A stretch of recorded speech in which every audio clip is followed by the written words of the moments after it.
আচ্ছা, এখানে আমি আরেকটা ফোল্ডার নিয়ে নিই। আজকে আমাদের ক্লাস 6, তাই না?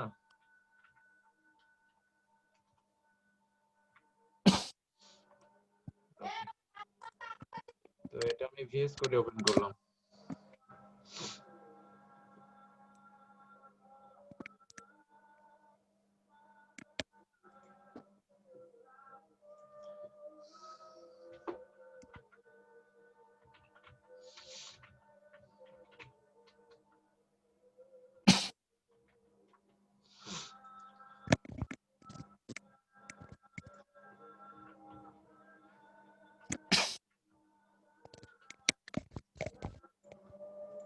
স্টাইল আজকে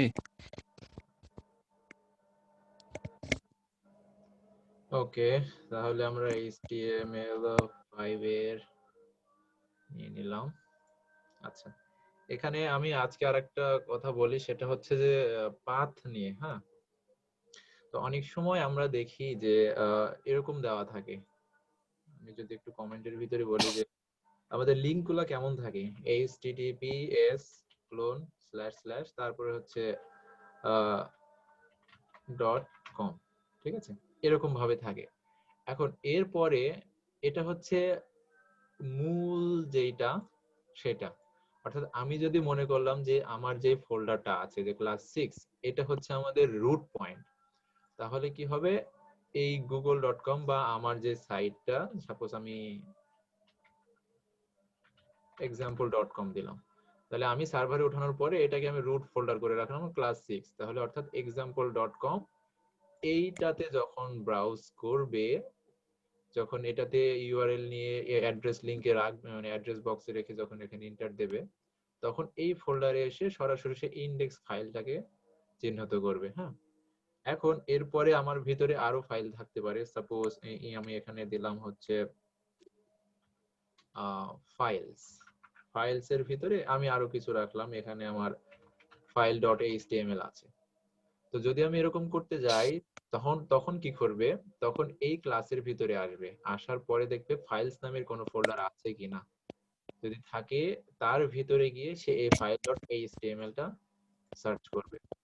তো এখন আমি যদি কোনোভাবে আমার লিংকের ভেতরে, হ্যাঁ, এই আমি যদি একটা এ দিয়ে দিলাম, দেওয়ার পরে আমি যদি এভাবে যদি আমি ফাঁকা রাখি, তাহলে এই লিংকটা সবসময় আমাকে আমার একেবারে এই ইউআরএল এর যে মেইন পয়েন্ট, আমার যে রুট ডিরেক্টরি, সেখানে নিয়ে যাবে। অর্থাৎ আমি এখানে কিছু দিলাম না। এখন এইটা আমি যে কোনো ফোল্ডারের ভিতরে মানে লিখতে পারি। সাপোজ এখানে যদি আমি বলি একটা নাম্বার 1 দিয়ে একটা ফোল্ডার দিলাম, এর ভিতরে আমি আর একটা ফোল্ডার দিলাম নাম্বার 2। এখন এই নাম্বার 2 এর ভেতরে একটা ফাইল নিলাম, সেটা হচ্ছে এখানে আমি ফাইল ডট এইচটিএমএল নিলাম। এটা যদি নিই, এটা কোথায় আছে, নাম্বার 2 ফোল্ডারের ভেতরে। এখন এখানেও যদি আমি এইচটিএমএল দিয়ে একটা ফাইল, এখন এখানে যদি আমি এ দেই, এ দেওয়ার পরে যদি রাখি, তাহলে এটা কিন্তু এই 2 নম্বর ফোল্ডারটাকে ইন্ডিকেট করবে না, এই সরাসরি আমার রুট যে ফোল্ডারটা সেটাতে ইন্ডিকেট করবে। তো সার্ভারে যখন মানে উঠানো হয়, তখন এই ফাইলটা আমরা যদি সাধারণভাবে আমরা দেখেছি কি, যদি আমি ফাঁকা রাখি তারপরে যদি আমি কোনো কিছু লিখি, তাহলে এর ভিতরে যে ফাইলটা আছে সেটাকে সে ইন্ডিকেট করবে, অর্থাৎ এই যে যেই মানে যেই ফাইলে আমি এটা লিখছি সেই ফাইলটাকে ইন্ডিকেট করবে। কিন্তু যখন এটা সার্ভারে ওঠানো হয়, তখন এর সামনে যদি কোনো কিছু না থাকে, তাহলে সে এসে একেবারে রুট ডিরেক্টরিতে দেখবে, এবং রুট ডিরেক্টরিতে যায় এই ফাইলটা সে খোঁজ করবে। যদি না পাই তাহলে সে কিছুই আউটপুট দেবে না। এখন এই ক্ষেত্রে আমরা যেটা ব্যবহার করে থাকি সেটা হচ্ছে আমরা রিলেটিভ পাথ ব্যবহার করি। আর রিলেটিভ পাথটা ব্যবহার করার জন্য আমরা যেটা করি সেটা হচ্ছে ডট স্ল্যাশ, এইটা ব্যবহার করে থাকি। অর্থাৎ যখনই আমি ডট স্ল্যাশ দেব, তখন আমি বলে দিচ্ছি যে আমি যেই এই লাইনটা যেই ফাইলে লিখছি সেই ফাইলের ওই ফোল্ডারটাই তুমি যাও। আমি কি বুঝাইতে পারলাম? তো আমরা যদি সরাসরি এইভাবে দিয়ে দিই, তাহলে সেটা একবারে রুট ডিরেক্টরিতে চলে যাবে। এখন আমরা এখান থেকে যদি রিলেটিভ পাথ করতে চাই, তাহলে ডট স্ল্যাশ এটা দিয়ে দেব। আচ্ছা, এটা বোঝানোর জন্য আমি আরেকটা কাজ করতে পারি, সেটা হচ্ছে যে আমি এই ফোল্ডারটা ডিলিট করে দিই। এই ফোল্ডারটারও দরকার নেই, এটাও ডিলিট করে দিচ্ছি আমি। ওকে, এখন আমি এখানে আরেকটা ফোল্ডার নিলাম, সাপোজ অ্যাবাউট, হ্যাঁ, ABOU অ্যাবাউট ফোল্ডার। এখন এই ফোল্ডারের ভিতরে আমার একটা ফাইল থাকবে about.html, ঠিক আছে। এখন এখানে আমি HTML5 একটা নিয়ে নিলাম। ওকে, এখন এখানে আমি একটা কিছু লিখে দিই, সেটা হচ্ছে S1 এর ভিতরে দিলাম হচ্ছে অ্যাবাউট। আর যেহেতু আমাদের এটা ইন্ডেক্স পেজ, এখানে আমি একটা S1 দিয়ে সাপোজ বলে দিলাম হচ্ছে হোপ।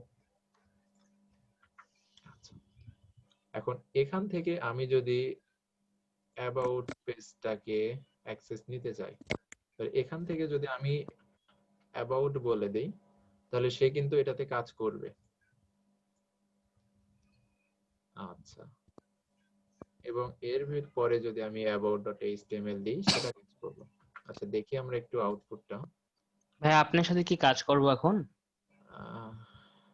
হ্যাঁ, কাজ করবে তো অবশ্যই। এখনই করব এটাও? আচ্ছা, আমি আগে দেখে নিই, তারপরে তোমরা একটু প্র্যাকটিস করো, হ্যাঁ। আচ্ছা, এখানে আসলে আমাদের এটা আসেনি কারণ আমরা এখানে কিছু লিখিনি। ওকে, তাহলে এখানে যদি আবার রিফ্রেশ করি তাহলে অ্যাবাউটটা চলে আসছে। দেখো, আসলে ভিএস কোডের আমার একটা যে এক্সটেনশন আছে, সেটা হচ্ছে যে ওপেন উইথ লাইভ সার্ভার। অর্থাৎ এটা কিন্তু একটা নতুন সার্ভার ক্রিয়েট করেছে, আমরা লোকালি একটা সার্ভার ক্রিয়েট করেছে। যদি আমি এখানে যাই, তাহলে এই যে 127.0.1 তারপরে দেওয়ার পরে কিন্তু index.html, তো এইখানে একটা সার্ভার ক্রিয়েট হয়েছে। যদি আমি এখানে হোভার করি, তারপরে আমাদের নিচে একটা লিংক দিচ্ছে, অর্থাৎ অ্যাবাউট পেজের জন্য। তো এখানে যদি আমরা ক্লিক করি, তাহলে আমাদের অ্যাবাউট পেজে নিয়ে গেল। এখন এটা আমি যেহেতু সার্ভারে ওপেন করেছি, সেহেতু এখান থেকে এখন অ্যাবাউট থেকে যদি আমি আরেকটা কাজ করি, সেটা এই স্টাইলটাকে আমি আরেকটা ফোল্ডারে রেখে দেবো। তাহলে এখানে আমি দেখলাম সিএসএস দিয়ে একটা ফোল্ডার দিলাম, এবং এই স্টাইলটাকে আমি সিএসএস এর মধ্যে রেখে দিলাম। ওকে, মুভ করে দিলাম। এখন ভালোভাবে খেয়াল করবেন, অ্যাবাউট পেজ, এখানে আমি এটা লিংক করে দেব। লিংক করে দেব হচ্ছে কোনটা,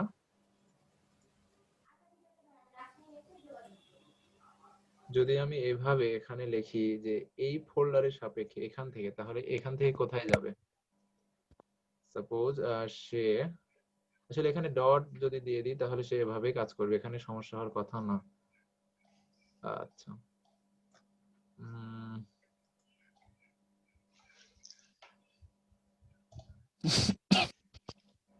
আচ্ছা, এখান থেকে যদি আমরা সিএসএস টাকে লিংক করতে যাই, তাহলে কি করতে হবে আমাদের? এক ফোল্ডার বাহিরে আসলাম, তারপর আমি কোথায় আসলাম? আমি আসলাম অ্যাবাউটে। তারপর এবার যদি যাই, তাহলে কোথায় গেলাম আমি? এখানেই হবে। এখানে যাওয়ার পরে আমাকে সিএসএস এর ভিতরে যাইতে হবে, তারপর স্টাইল শিটে আমি গেলাম। আচ্ছা, স্টাইল শিটে আমি একটু দিয়ে দিই, যেহেতু স্টাইল শিটটা আমাদের পাচ্ছে কিনা। এটা করার জন্য আমি বডির ব্যাকগ্রাউন্ড লিখে দিলাম হচ্ছে রেড। এটা যদি আমি রিফ্রেশ করি, এটা এখানে পাবে না, অ্যাবাউট পেজে গেলে এটা এখানে পেয়ে গেল। আচ্ছা, এটা এখন এইভাবে না দিয়ে অ্যাবাউট পেজে, এই যে এখানে আমরা ডাবল স্ল্যাশ কিন্তু দিয়েছি, এটা না দিয়ে যদি আমরা সরাসরি এরকমটা করে দিই, তাহলে কেমন হবে? এবার যদি রিফ্রেশ করি, তাহলে এটা পাচ্ছে না। আচ্ছা, কেন পাচ্ছে না দেখি একটু।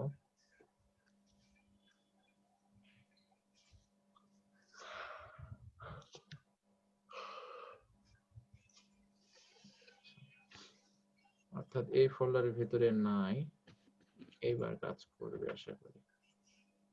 তো আসলে আমি যেটা বলতে চাচ্ছিলাম, সেটা হচ্ছে আমরা সরাসরি এই ক্ষেত্রে এখানে, হ্যাঁ, তো আমরা সরাসরি ফোল্ডারের নাম থেকে আমরা কোনো কিছু না বলে দিয়ে দিতাম।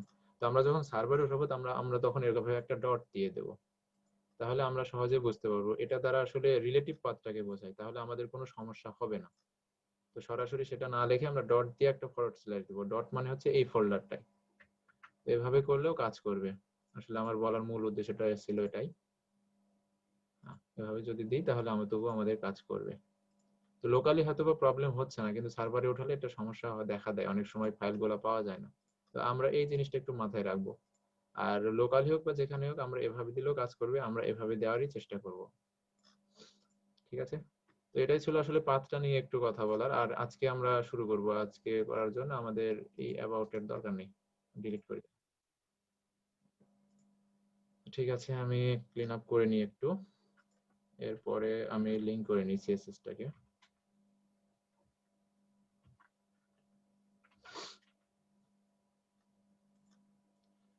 আচ্ছা, এটা আছে হচ্ছে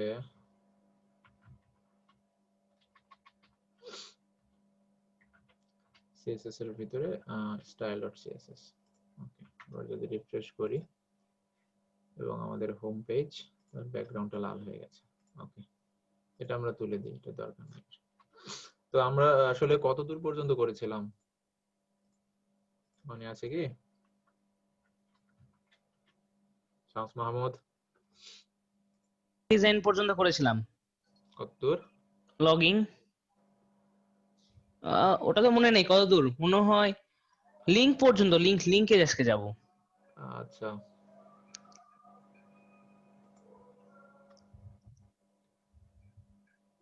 হ্যাঁ, লিংক পর্যন্ত, আইকন পর্যন্ত আমরা দেখেছিলাম কিভাবে আমরা এক্সটার্নাল আইকন। হ্যাঁ হ্যাঁ, আজকে আজকে লিংক লিংক। হবে আর লিস্ট হবে।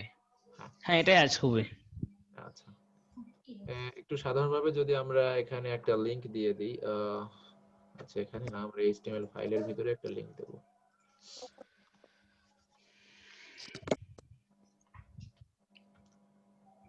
যদি লিংক দিয়ে দেই, সাপোজ আমি একটা লিংক দিলাম এবং এখানে লিখে দিলাম হচ্ছে লিংক। এটা লিংক দেওয়ার পরে এটার কিন্তু একটা ডিফল্ট স্টাইল থাকে, যে এর কালারটা কেমন একটু নীল নীল ভাব, আর নিচে একটা আন্ডারলাইন আছে এটা বোঝানোর জন্য। এখন এখানে যদি আমি ক্লিক করি তাহলে দেখেন তার কালারটা চেঞ্জ হয়ে গেল। ঠিক আছে, আর যতক্ষণ পর্যন্ত আমি ক্লিক করেছিলাম না ততক্ষণ এক কালার ছিল, যখন আমি ক্লিক করলাম তখনই কালারটা চেঞ্জ হয়ে গেল। অর্থাৎ এইরকম ভাবে আবার যখন ক্লিক অবস্থাতে থাকে, এই যে যখন ক্লিক অবস্থায় আছে, ক্লিক করে আমি ধরে রেখেছি, তখন কিন্তু এটা একরকম কালার, এবং যখন ছেড়ে দিচ্ছি তখন আরেক রকম কালার। তো এটা করার জন্য আসলে এই লিংকের ক্ষেত্রে কিছু এর স্ট্যাটাস থাকে। যেরকম প্রথমে যেটা থাকে সেটা হচ্ছে ডিফল্ট, এরপরে যেটা থাকে সেটা হচ্ছে যখন ক্লিক অবস্থায় থাকবে তখন এভাবে থাকা হচ্ছে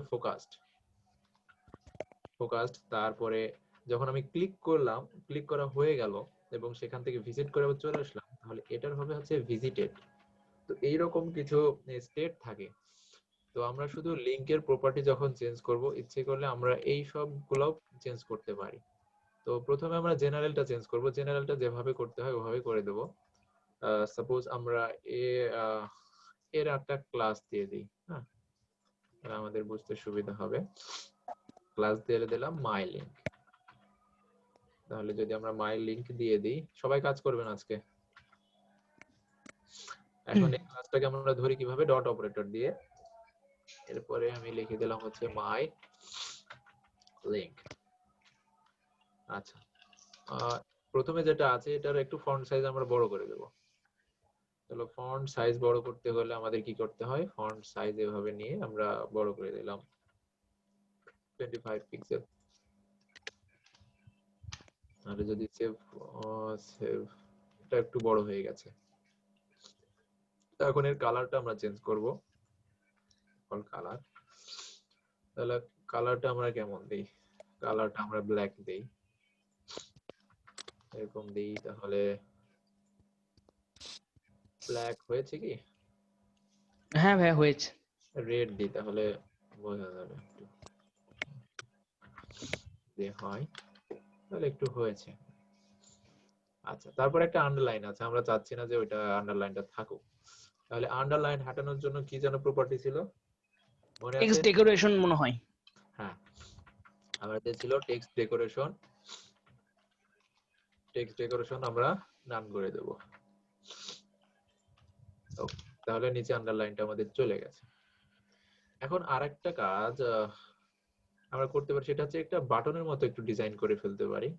এমনি লিংক দেখলে কেমন কেমন লাগছে, আমরা একটু বাটনের মতো ডিজাইন করে ফেলতে পারি। এটা করার জন্য আমরা যেটা করতে পারি সেটা হচ্ছে এর বর্ডার একটু দিতে পারি। বর্ডার দিলাম 1 পিক্সেল, তারপর হচ্ছে সলিড, এবং বর্ডারটা আমি কেমন দেব, পিঙ্ক দিয়ে দিলাম। জানি না কেমন দেখাবে, খুব বেশি ভালো দেখাচ্ছে না। যাই হোক, বর্ডারটা আমরা যদি ব্ল্যাক দিয়ে দিই তাহলে ভালো দেখাবে। আর আরেকটা হচ্ছে আমাদের কিছু প্যাডিং লাগবে। প্যাডিং যদি দিয়ে দিই আমরা 10 পিক্সেল, তাহলে মেবি দেখতে একটু ভালো দেখা যায়। আচ্ছা, প্যাডিং হলো। এবার উপরে আমাদের একটু মার্জিনও প্রয়োজন, কারণ মার্জিনটা হচ্ছে ছাড়েনি, তাহলে আমরা মার্জিন টপ দিয়ে দিতে পারি। মার্জিন টপ দিয়ে দিলাম হচ্ছে যে কত দেওয়া যায়, 20 পিক্সেল। এটা দিয়ে দিই, তাহলে আশা করি একটু নিচের দিকে নামবে, কিন্তু জানি না ইনলাইন এলিমেন্ট গুলো এমন করছে কেন নিচের দিকে নামছে না। ওকে, সমস্যা নেই, আমরা একটা কাজ করতে পারি, সেটা হচ্ছে এটাকে একটা ডিভের ভিতরে রাখতে পারি। মার্জিন টপ সেদিনও মার্জিন দিয়ে কাজ করছিল না, এবারও কাজ করে না। এখানে আমরা একটা ক্লাস দেবো, সেটা হচ্ছে আউটার। আউট ক্লাস আমি দিয়ে দিলাম। এবার আউট ক্লাসের টপে কিছু আমরা ডট, আউট ক্লাসের আমি প্যাডিং টপ দিয়ে দিলাম। প্যাডিং টপ যদি 20 পিক্সেল দিই তাহলে আশা করা যায় এটা একটু নামবে নিচের দিকে। হ্যাঁ, এবার একটু নেমেছে। আপনারা কি কোড করছেন জি ভাই। সবাই? জি ভাই করতেছি। বা আমার একটুখানি লেট হবে, মানে আমার নামতেছে তো ইয়াটা, মানে ডিলিট হয়ে যাচ্ছে খালি সফটওয়্যার, বুঝতেছি না। আমি ব্র্যাকেটসে কাজ করি, ওইটা ডিলিট হয়ে গেছে আজকে আবার। তোর ফায়ারফক্স হ্যালো ভাই। ভাই করতেছি। ওকে, হাবিব লিমন ভাই। ভাই কন্টিনিউ করে যান, আমি আসলে একটু চাপের মধ্যে আছি, তো আমি শুনছি আর কি, সমস্যা নাই। ব্যাকআপ ভিডিওগুলো সংগ্রহ করে আমি আবার প্র্যাকটিস করবো, সমস্যা নাই। আচ্ছা ভাই, সমস্যা নাই। আচ্ছা, তাহলে এটা হলো। আরো যেটা করতে পারি, আমরা কি করতে পারি বলো শামস মাহমুদ, ডিজাইনটা ভালো করার জন্য? আমি কি বলবো? হ্যাঁ বলো, যে একটা প্যাডিং দিলে ভালো হয়, একটু বর্ডার রেডিয়াস করে দিই তাহলে ভালো দেখাবে। বর্ডার রেডিয়াস আমরা কত দেবো, এটা 5 পিক্সেল দিয়ে দিই, 50 হয়ে গেছে। ওকে, এই প্যাডিংটা যদি দুই পাশে এক্স এক্স অ্যাক্সিস বরাবর বেশি থাকতো তাহলে ভালো দেখাতো। আমরা এদিকে একটু 30 পিক্সেল দিয়ে দিই, অর্থাৎ টপ বটমে 10 থাকলো আর এদিকে 30 পিক্সেল থাকলো। এবার মোটামুটি একটু দেখতে ভালো দেখাচ্ছে। তো ভাই যাই হোক, ভিতরে একটু কালার দিলেও ভালো হতো, মানে হ্যাঁ, একদম সাদা সাদা হয়ে আছে। তো ব্যাকগ্রাউন্ড কালারটা আমরা কি দিতে পারি, আমরা একটু গ্রে মার্কা দিতে পারি। ব্যাকগ্রাউন্ড কালার গ্রে করে দিই, গ্রে গ্রে গ্রে। আচ্ছা, গ্রে দিয়ে দেখি কেমন দেখায়। তো হয়েছে মোটামুটি, কিন্তু তাহলে এই কালারটা আমাদেরকে চেঞ্জ করে দিতে হবে। এটা যদি হোয়াইট থাকে তাহলে ভালো দেখাবে। Okay, আচ্ছা, এই হলো মোটামুটি। যাই হোক, আমরা তো ডিজাইন নিয়ে অত মাথা ঘামাচ্ছি না, আমাদের কিছু বিষয় দরকার। সেটা হচ্ছে যে এখন আরেকটা এখন যেটা বলবো সেটা হচ্ছে যে এইগুলা নিয়ে আমরা একটু দেখবো যে ফোকাসড যখন থাকবে তখন তার স্টাইল গুলা কেমন হয়। এখন যদি আমি ক্লিক করে রাখি তাহলে খুব বেশি কিন্তু কাজে দিচ্ছে না, কারণ আমি যেটা ডিফল্ট হিসেবে দিয়েছি সেগুলাই সে সব স্টেজেই নিয়ে নেবে। তো আমি চাচ্ছি যে যখন আমি ক্লিক করব তখন, মানে ক্লিক করে ধরে রাখবো বা ফোকাসড অবস্থায় থাকবে, তখন কি হবে এটা, মনে করলাম যে তখন এটা সাদা হয়ে যাবে, ব্যাকগ্রাউন্ডটা সাদা হয়ে গেল আর লেখাটা হচ্ছে মানে কালো হয়ে যাবে ভিতরে।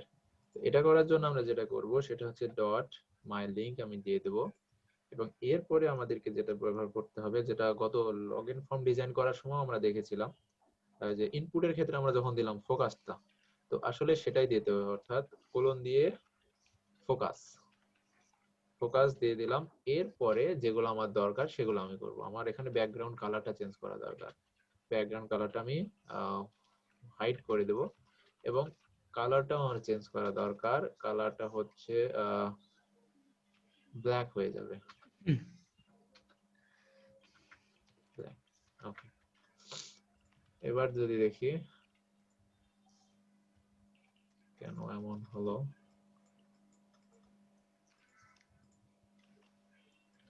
এই যে ডিফল্ট অবস্থায় আছে, আমি যদি ক্লিক করে রাখি অর্থাৎ এটা ফোকাসড অবস্থায় আছে। হ্যাঁ, এই যে। ওয়ান্ডারফুল ভাই, চমৎকার হয়েছে, হুম, চমৎকার হয়েছে ভাই, ওয়ান্ডারফুল। সমস্যা হয়েছে না কি বলেন আমি বুঝতে পারিনি। বললাম যে ভালো হয়েছে সেটা বললাম, ওয়ান্ডারফুল বললাম। ও আচ্ছা, এরপরে আরেকটা সেটা হচ্ছে যে অর্থাৎ যখন আমি ভিজিট করে ফেলবো সেই লিংকটা, সেটা করার জন্য আসলে আমরা এখানে ডটের পরে যেটা দিলাম সেটাকে বলা হয় সেডু ক্লাস। হ্যাঁ, সেডু ক্লাস হয়তো বা পরের দিকে আসবে, কিন্তু আমরা আপাতত এগুলো দেখি। ডট মাই লিংক, এরপরে আমি দিয়ে দেবো হচ্ছে ভিজিটেড, অর্থাৎ ভিজিট করা হয়ে গেলে কেমন হবে, ভিজিট করা হয়ে গেলে ব্যাকগ্রাউন্ডটা লাল হয়ে যাবে। বললাম কপি করে যদি ছেড়ে দিই ব্যাকগ্রাউন্ডটা তখন হয়ে যাবে হচ্ছে রেড, আর কালারটা যা আছে তাই থাকুক। আচ্ছা, এই আসলে এখানে এটা হওয়ার কারণ হচ্ছে যে কারণ আমি লিংকটা যে ভিজিটে অলরেডি করে ফেলেছি আমার এই পেজ থেকে। আমি যেটা করতে পারি সেটা হচ্ছে আমি এখানে লিংকটা একটু চেঞ্জ করে দিই। হ্যাঁ, এইবার যেহেতু লিংকটা আমি চেঞ্জ করলাম, সেটা এই লিংক কিন্তু ভিজিট করেনি। এটা করার জন্য আমি যেটা করব, ক্লিক করলে এরকম হচ্ছে, ক্লিক করে যখনই আমি ছেড়ে দিচ্ছি তখনই কিন্তু লিংকটা লাল হয়ে গেল। ঠিক আছে, তো আপনারা এটা ট্রাই করে দেখেন, আপনাদেরও কাজে দিবে। এখন আর ওইটা মানে ডিফল্ট অবস্থায় ফিরে আসবে না, আমি লিংকটা ভিজিট করে ফেলেছি। ভাই একটু সিএসএস করে যাবেন। হ্যাঁ,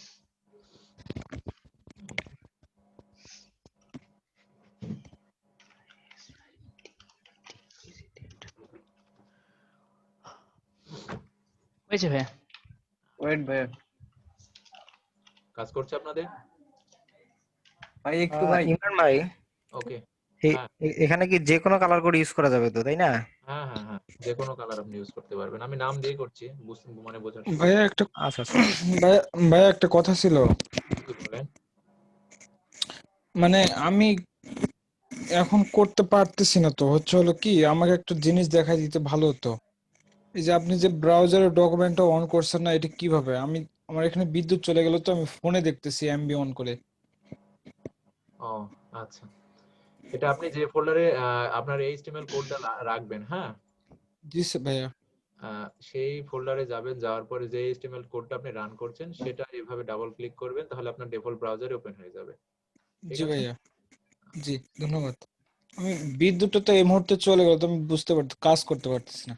আচ্ছা সমস্যা নাই, আপনি পরবর্তীতে ভিডিও দেখে প্র্যাকটিস করবেন তাহলে হবে। জি ভাইয়া, আমি ওকে, তাহলে আমরা এটা এখানে ছিলাম, আর এটা ছিল আমার হচ্ছে লোকালি ওপেন করা, এটা দরকার নেই, আমরা এটা রাখি। তো ওকে, এতদূর পর্যন্ত সবার কমপ্লিট? জি ভাইয়া। আচ্ছা, জি ভাইয়া। আরেকটা বিষয়, আরেকটা সিডু ক্লাস আছে, সেটা হচ্ছে হোভার। হোভার হবে কখন, যখন আমি এই মাউসটা তার উপরে নিয়ে যাব, অর্থাৎ মাউস ওভারটাকে বলা হয় হচ্ছে হোভার। যখন আমি এই লিংকের উপরে নিয়ে যাব তখন তার এই স্টাইল গুলা কেমন হবে। দেখেন অনেক সময় কিন্তু এরকম হয়, আমরা এই যে আমার এই লিংকের গুলো পরে যখন হোভার করছি তখন দেখেন সাইড দিয়ে একটা, অটোমেটিক একটা শ্যাডো এসে যাচ্ছে। তারপরে এখানে একটা থ্রি ডটের একটা মেনু চলে আসছে। ঠিক আছে, এরকম ভাবে আমরা ডিজাইনটা চেঞ্জ করতে পারি। এক মিনিট, আমি একটু আসছি। Background colour red.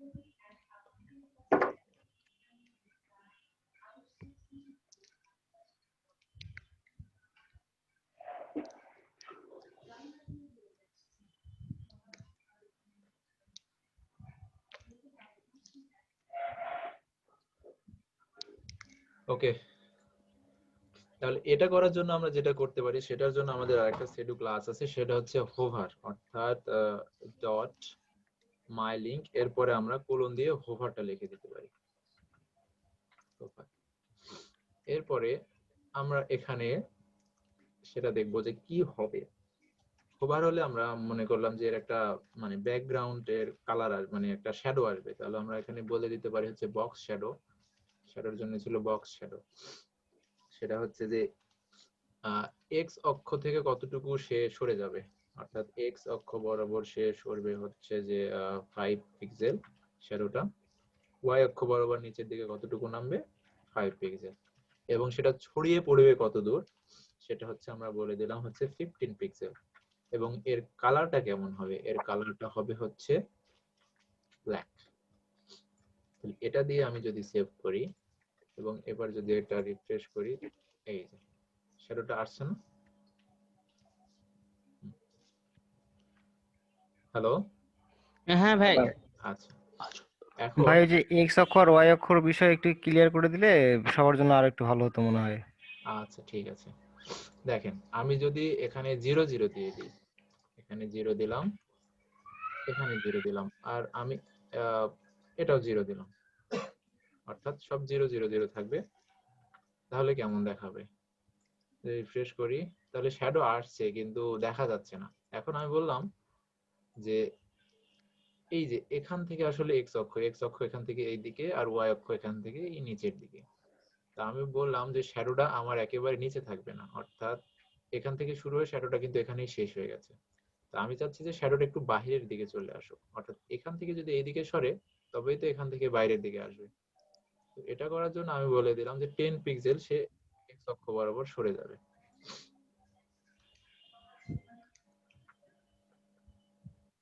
আচ্ছা, এখন যদি রিফ্রেশ করি তাহলে দেখেন শ্যাডো আসছে, কিন্তু এক্স অক্ষ বরাবর সে 10 পিক্সেল সরে গেছে, কিন্তু ওয়াই অক্ষ বরাবর কিন্তু সে সরেনি। এখানে আমরা ওয়াই অক্ষ বরাবরও বলে দিতে পারি হচ্ছে সে 10 পিক্সেল সরবে। এবার যদি আমরা হোভার করি তাহলে এক্স অক্ষ বরাবর থেকেও সরে গেছে, ওয়াই অক্ষ বরাবর সরেছে, কিন্তু এই মানে শ্যাডোটা কিন্তু একেবারে হচ্ছে যে সলিড আছে, সে কিন্তু ছড়িয়ে পড়েনি চারিদিকে। তো এই যে ছড়িয়ে পড়বে কতটুকু সেটা এই তৃতীয়টার মাধ্যমে আমরা বলে দিতে পারি। এটা যদি আমরা বলে দিই যে তুমি 5 পিক্সেল ছড়িয়ে পড়ো, তাহলে ওই 10 পিক্সেল সরার পরে সে আরো 5 পিক্সেল যাবে শুধু ব্লার করার জন্য। এই যে দেখেন শেষের দিকে কিন্তু সলিড নাই, একটু ঝাপসা হয়ে আছে। এটা চাইলে আমরা আরো বলে দিতে পারি, যদি আমরা বলি 25 পিক্সেল, তাহলে সে 25 পিক্সেল পর্যন্ত ঝাপসা হয়ে যাবে এবং শ্যাডোটা দেখতে একেবারে একটু অন্যরকম মনে হচ্ছে। ঠিক আছে, এবার কি ক্লিয়ার? জি ভাই ক্লিয়ার। তবে হচ্ছে প্রথম যে পিক্সেলটা দিলেন এটা হচ্ছে এক্স অক্ষ বরাবর মানে এক্স অক্ষের জন্য, কতটুকু সে আর চেপে হচ্ছে যাবে। দ্বিতীয় পিক্সেলটা হচ্ছে ওয়াই অক্ষের জন্য। হ্যাঁ, ওয়াই অক্ষ বরাবর, আর এটা পিক্সেলটা হচ্ছে আমরা কি কতটুকু দিয়ে ছড়িয়ে ইন্ডিকেট যাবে করব, মানে এটা কি বলবো? বা ব্লার হবে কতটুকু বা ছড়িয়ে পড়বে কতদূর পর্যন্ত। আচ্ছা আচ্ছা, মানে এটা ব্লার হিসেবে আমরা বলতে পারি।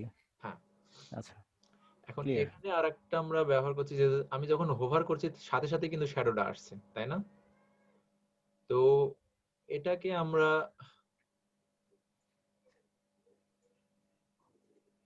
কি বারবার শুধু আসছে না যাচ্ছেন।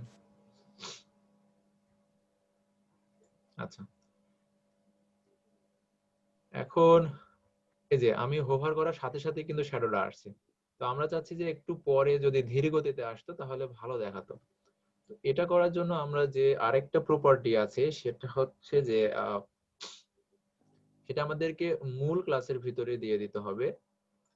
সেটার নাম হচ্ছে ট্রানজিশন। হ্যালো হ্যাঁ, হ্যালো মানে প্রবলেম। হ্যালো, কি আমার নেট গেল নাকি?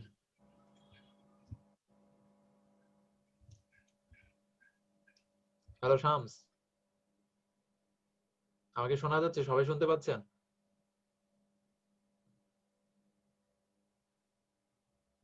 হ্যালো, জি ভাইয়া হ্যালো। শোনা যাচ্ছে। ওকে, শামস মাহমুদের কি সমস্যা? বলতে তো পারলাম না কি সমস্যা। আচ্ছা ঠিক আছে, আমরা শুরু করে কন্টিনিউ করি। তো কি ব্যাপার ভাই, ডিসকানেক্ট কি তো আমার একাই ভাই হলো? কারণটা কিছু বুঝলাম না। ডিসকানেক্ট হয়ে গেলেন।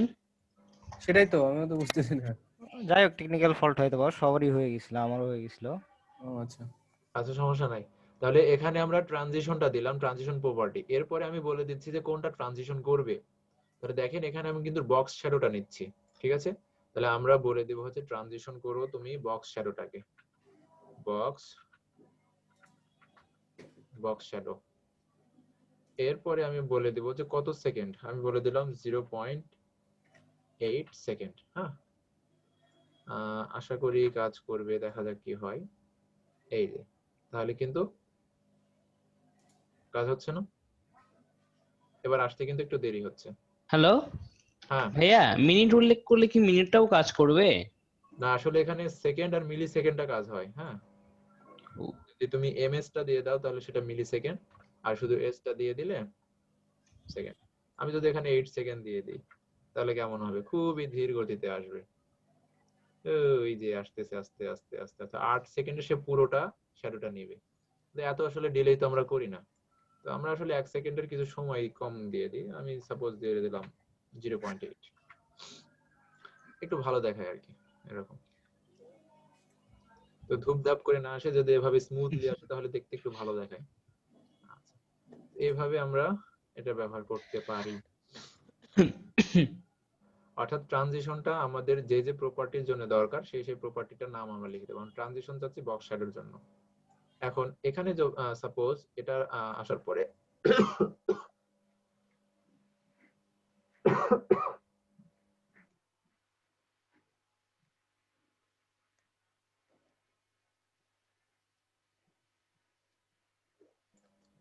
Excuse me.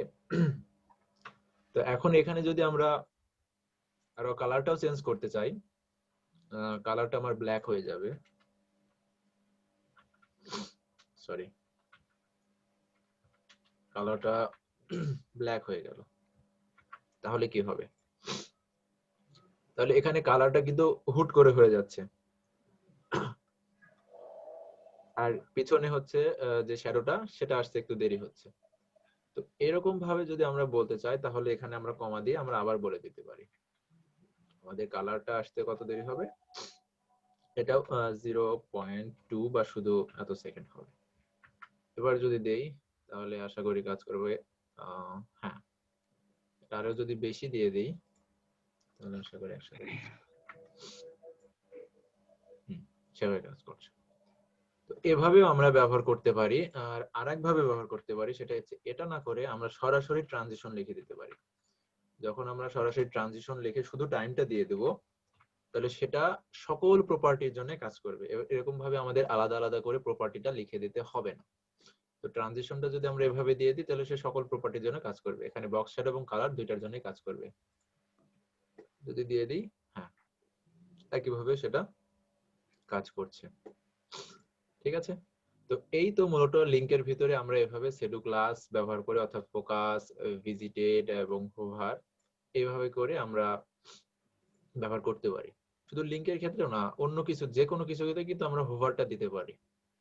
তো এটা আমরা যদি আরেকটু দেখতে পারি, সেটা হচ্ছে যে যদি ইন্সপেক্ট করি, এরপরে আমি এই বাটনটা ক্লিক করলাম, তাহলে এখানে দেখেন এই যে এইচ ও ভি দেওয়া আছে না, অর্থাৎ এই লিংকটা আমার সিলেক্ট করা থাকলো, এখানে আমি সিলেক্ট করলাম। এরপরে নিচের দিকে আমি দেখবো স্টাইল ট্যাবের ভিতরে এখানে এইচ ও ভি আছে।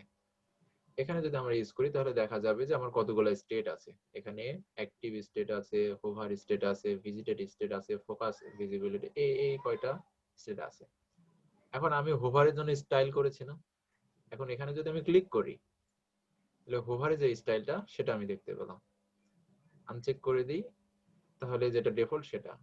আবার আমি কিন্তু ভিজিটেড এর জন্য কিন্তু একটা স্টাইল মানে ঠিক করেছি।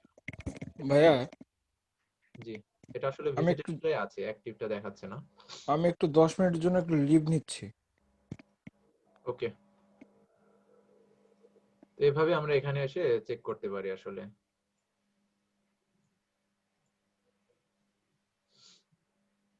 আচ্ছা, তো এই ছিল মোটামুটি লিংকের ক্ষেত্রে, এগুলাই আছে, লিংক, ভিজিটেড, হোভার, অ্যাক্টিভ, এভাবে। এরপরে যেটা আছে সেটা হচ্ছে লিস্ট। আর লিস্টের এগুলো আমরা HTML এ দেখেছি। আচ্ছা, এগুলো আমরা যে টাইপটা বলে দিয়েছিলাম সার্কেল, এখন এই CSS এর ভিতরে আমরা বলে দিতে পারি লিস্ট স্টাইল টাইপ। এটা আমরা যেভাবে বলে দেব আপার রোমান, সেখানে আমরা শুধুমাত্র লিখে দিয়েছিলাম। কারণ এইভাবে আমরা লিখে লিখেও কাজ করতে পারি। আসলে এটা খুব বেশি কঠিন না, আপনারা প্র্যাকটিস করলে পারবেন।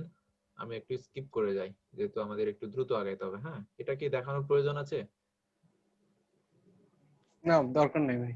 আচ্ছা, আমরা এভাবে আসলে বাইরের ইমেজটাও ব্যবহার করতে পারি। যেখানে ইউআরএল দিয়ে করা আছে, যদি আমরা একটু একটু ইন্সপেক্ট করি তাহলে দেখতে পারবো যে বাইরের যে ইমেজটা সেটা আমরা ব্যবহার করতে পারছি। স্কোয়ার থাকবে এবং তার ইনসাইডে এটা শো হবে। অর্থাৎ এগুলো দেখে দেখে আপনারা একটু প্র্যাকটিস করে নেবেন। আচ্ছা, এরপরে টেবলের ভিতরে আসি। ওকে,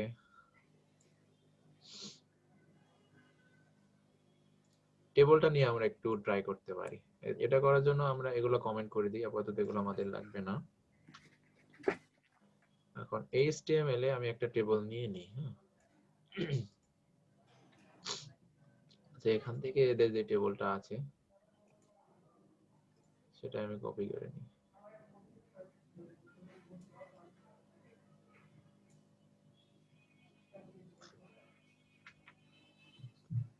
এটাই কপি করে আমি এখানে পেস্ট করে দিলাম। আর উপরে আমাদের এতটুকু দরকার নেই, এতটুকু আমি কমেন্ট করে দিচ্ছি।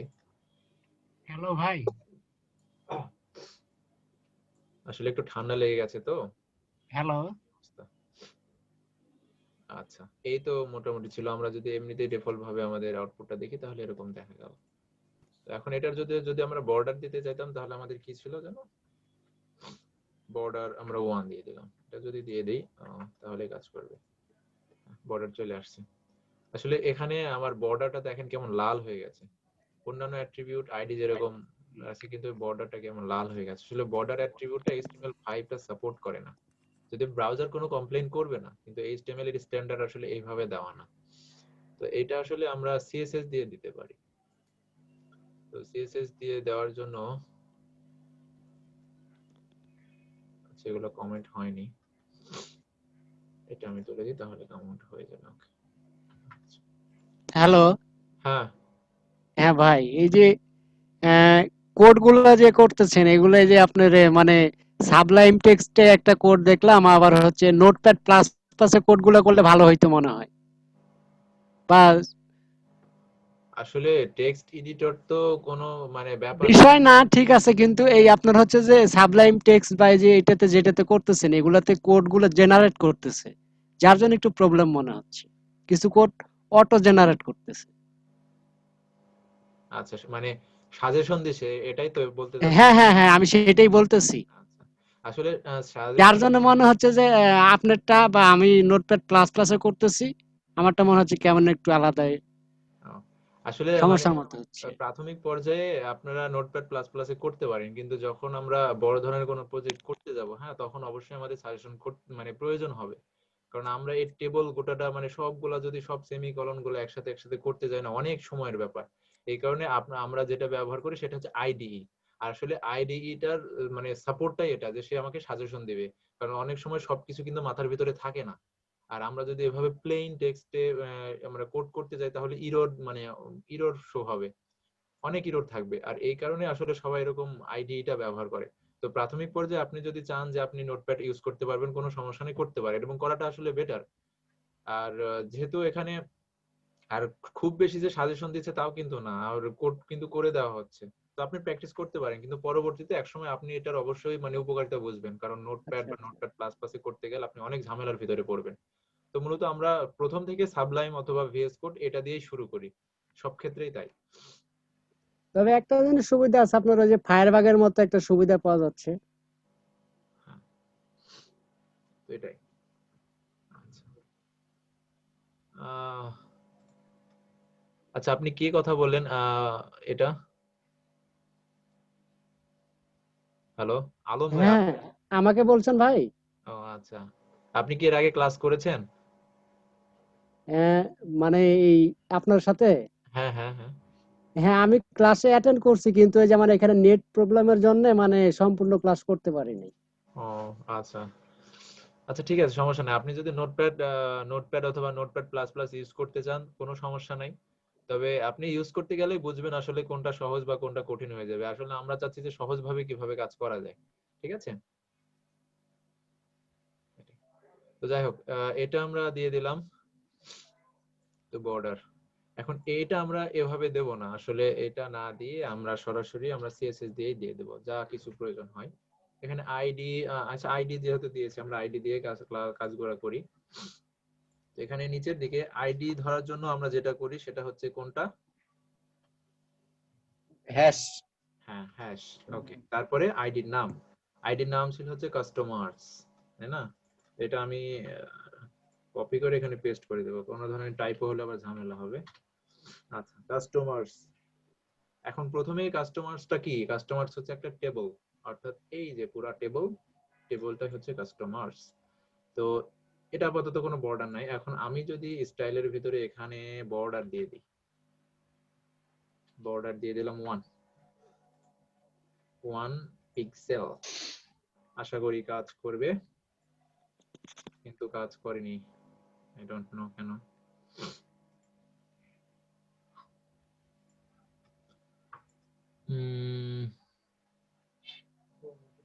বর্ডার যেভাবে দেওয়া দরকার আসলে সেভাবেই দিয়ে দিতে হবে। আমরা শুধু বর্ডারটা বলে দিয়েছি কতটুকু হবে, বর্ডারের কালারটা কিন্তু আমরা বলে দিইনি। অর্থাৎ আমরা যেভাবে বর্ডার দিতাম, বর্ডারে 1 পিক্সেল হবে, কালারটা হবে ব্ল্যাক, এবং সেটা হবে, ধরনটা কেমন হবে, স্টাইলটা হবে সলিড, যেটা আমরা বর্ডার দেখেছিলাম। তো এইবার কাজ করবে আশা করি। হ্যাঁ, ইনশাআল্লাহ। টেবলের যে বর্ডারটা আসছে সেইটা কিন্তু চলে আসছে, কিন্তু দেখেন ভিতরকার বর্ডারটা আসেনি। কিন্তু বর্ডার আসেনি, ঠিক আছে? তো এটা করার জন্য আমরা যেটা করতে পারি সেটা হচ্ছে যে আমাদের সবগুলারই কিন্তু বর্ডার দরকার। এখানে আমাদের টিআর এরও বর্ডার দরকার এবং টিএইচ এরও বর্ডার দরকার। তো এটা করার জন্য আমরা যেটা করব সেটা হচ্ছে যে এই যে কাস্টমার্স, এইটার তো বর্ডার হবেই। এখন আরেকটা জিনিস এখানে যেটা বলছি সেটা হচ্ছে যে যদি একই ধরনের কাজ আমাদের বিভিন্ন আইডিতে বা বিভিন্ন এলিমেন্টে দেওয়ার প্রয়োজন হয়, তাহলে আমরা এভাবে কমা দিয়ে কিন্তু বলে দিতে পারি। অর্থাৎ দেখেন এখানে আমরা যে বর্ডার দেব, সাপোজ আমরা এখন আইডি না দিয়ে যদি সরাসরি টেবল দিয়েই দিই তাহলে একটু বুঝতে সুবিধা হবে। আমরা টেবলই দিয়ে দিই যেহেতু আমাদের একটা টেবলই আছে। তাহলে টেবলের ক্ষেত্রে আমার বর্ডারটা প্রয়োজন, তার সাথে সাথে কার, এই টিআর এর জন্য আমার বর্ডার প্রয়োজন, টিএইচ এবং টিডি, এই দুইটার জন্য আমাদের বর্ডার প্রয়োজন হবে। তো আমরা টেবল, টিএইচ এবং টিডি এগুলোর জন্য তাহলে সিএসএস ফাইলে গেলাম, তাহলে টেবলের জন্য বর্ডার হবে, কমা দিয়ে বললাম, টিডি এর জন্য হবে এবং টিএইচ এর জন্য হবে। অর্থাৎ এর ভিতরে আমি যে সকল প্রপার্টি গুলা লিখবো সবগুলা এই তিনটাকে সাপোর্ট করবে না? টিডি এবং টিএইচ তিনটাতেই সাপোর্ট করবে। যদি আমরা রিফ্রেশ করি তাহলে দেখা যাচ্ছে এই যে, তাহলে টিএইচ এর জন্য সাপোর্ট করছে। এখন এই যে বাহিরের যে বর্ডারটা সেটা আসলে টেবলের বর্ডার, আর প্রতিটা টিডি টিএইচ এর বর্ডার। এখন থেকে যদি টেবিলটা বাদ দিই তাহলে টেবিলের বর্ডারটা চলে যাবে না?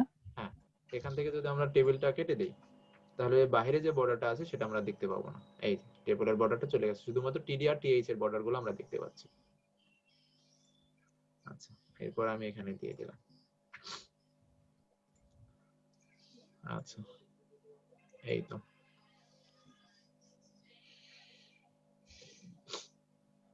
তারপর টেবলের আমরা উইথ কতটুকু সেটাও বলে দিতে পারি। টেবলটা আপাতত যতটুকু মানে তার কন্টেন্ট আছে ততটুকু কিন্তু নিয়েছে, খুব বেশি নেয়নি। আমরা যদি মনে করি যে আমাদের পুরো পেজটা দরকার, তাহলে এখানে আমরা বর্ডারের আচ্ছা টিডি টিএইচ থেকে আলাদা দরকার আমাদের, আমরা টেবলটাই নিব। তাহলে টেবলের ভিতরে আমরা উইথটা বলে দিতে পারি। উইথটা বলে দেব আমরা, যদি বলি যে 400 পিক্সেল, তাহলে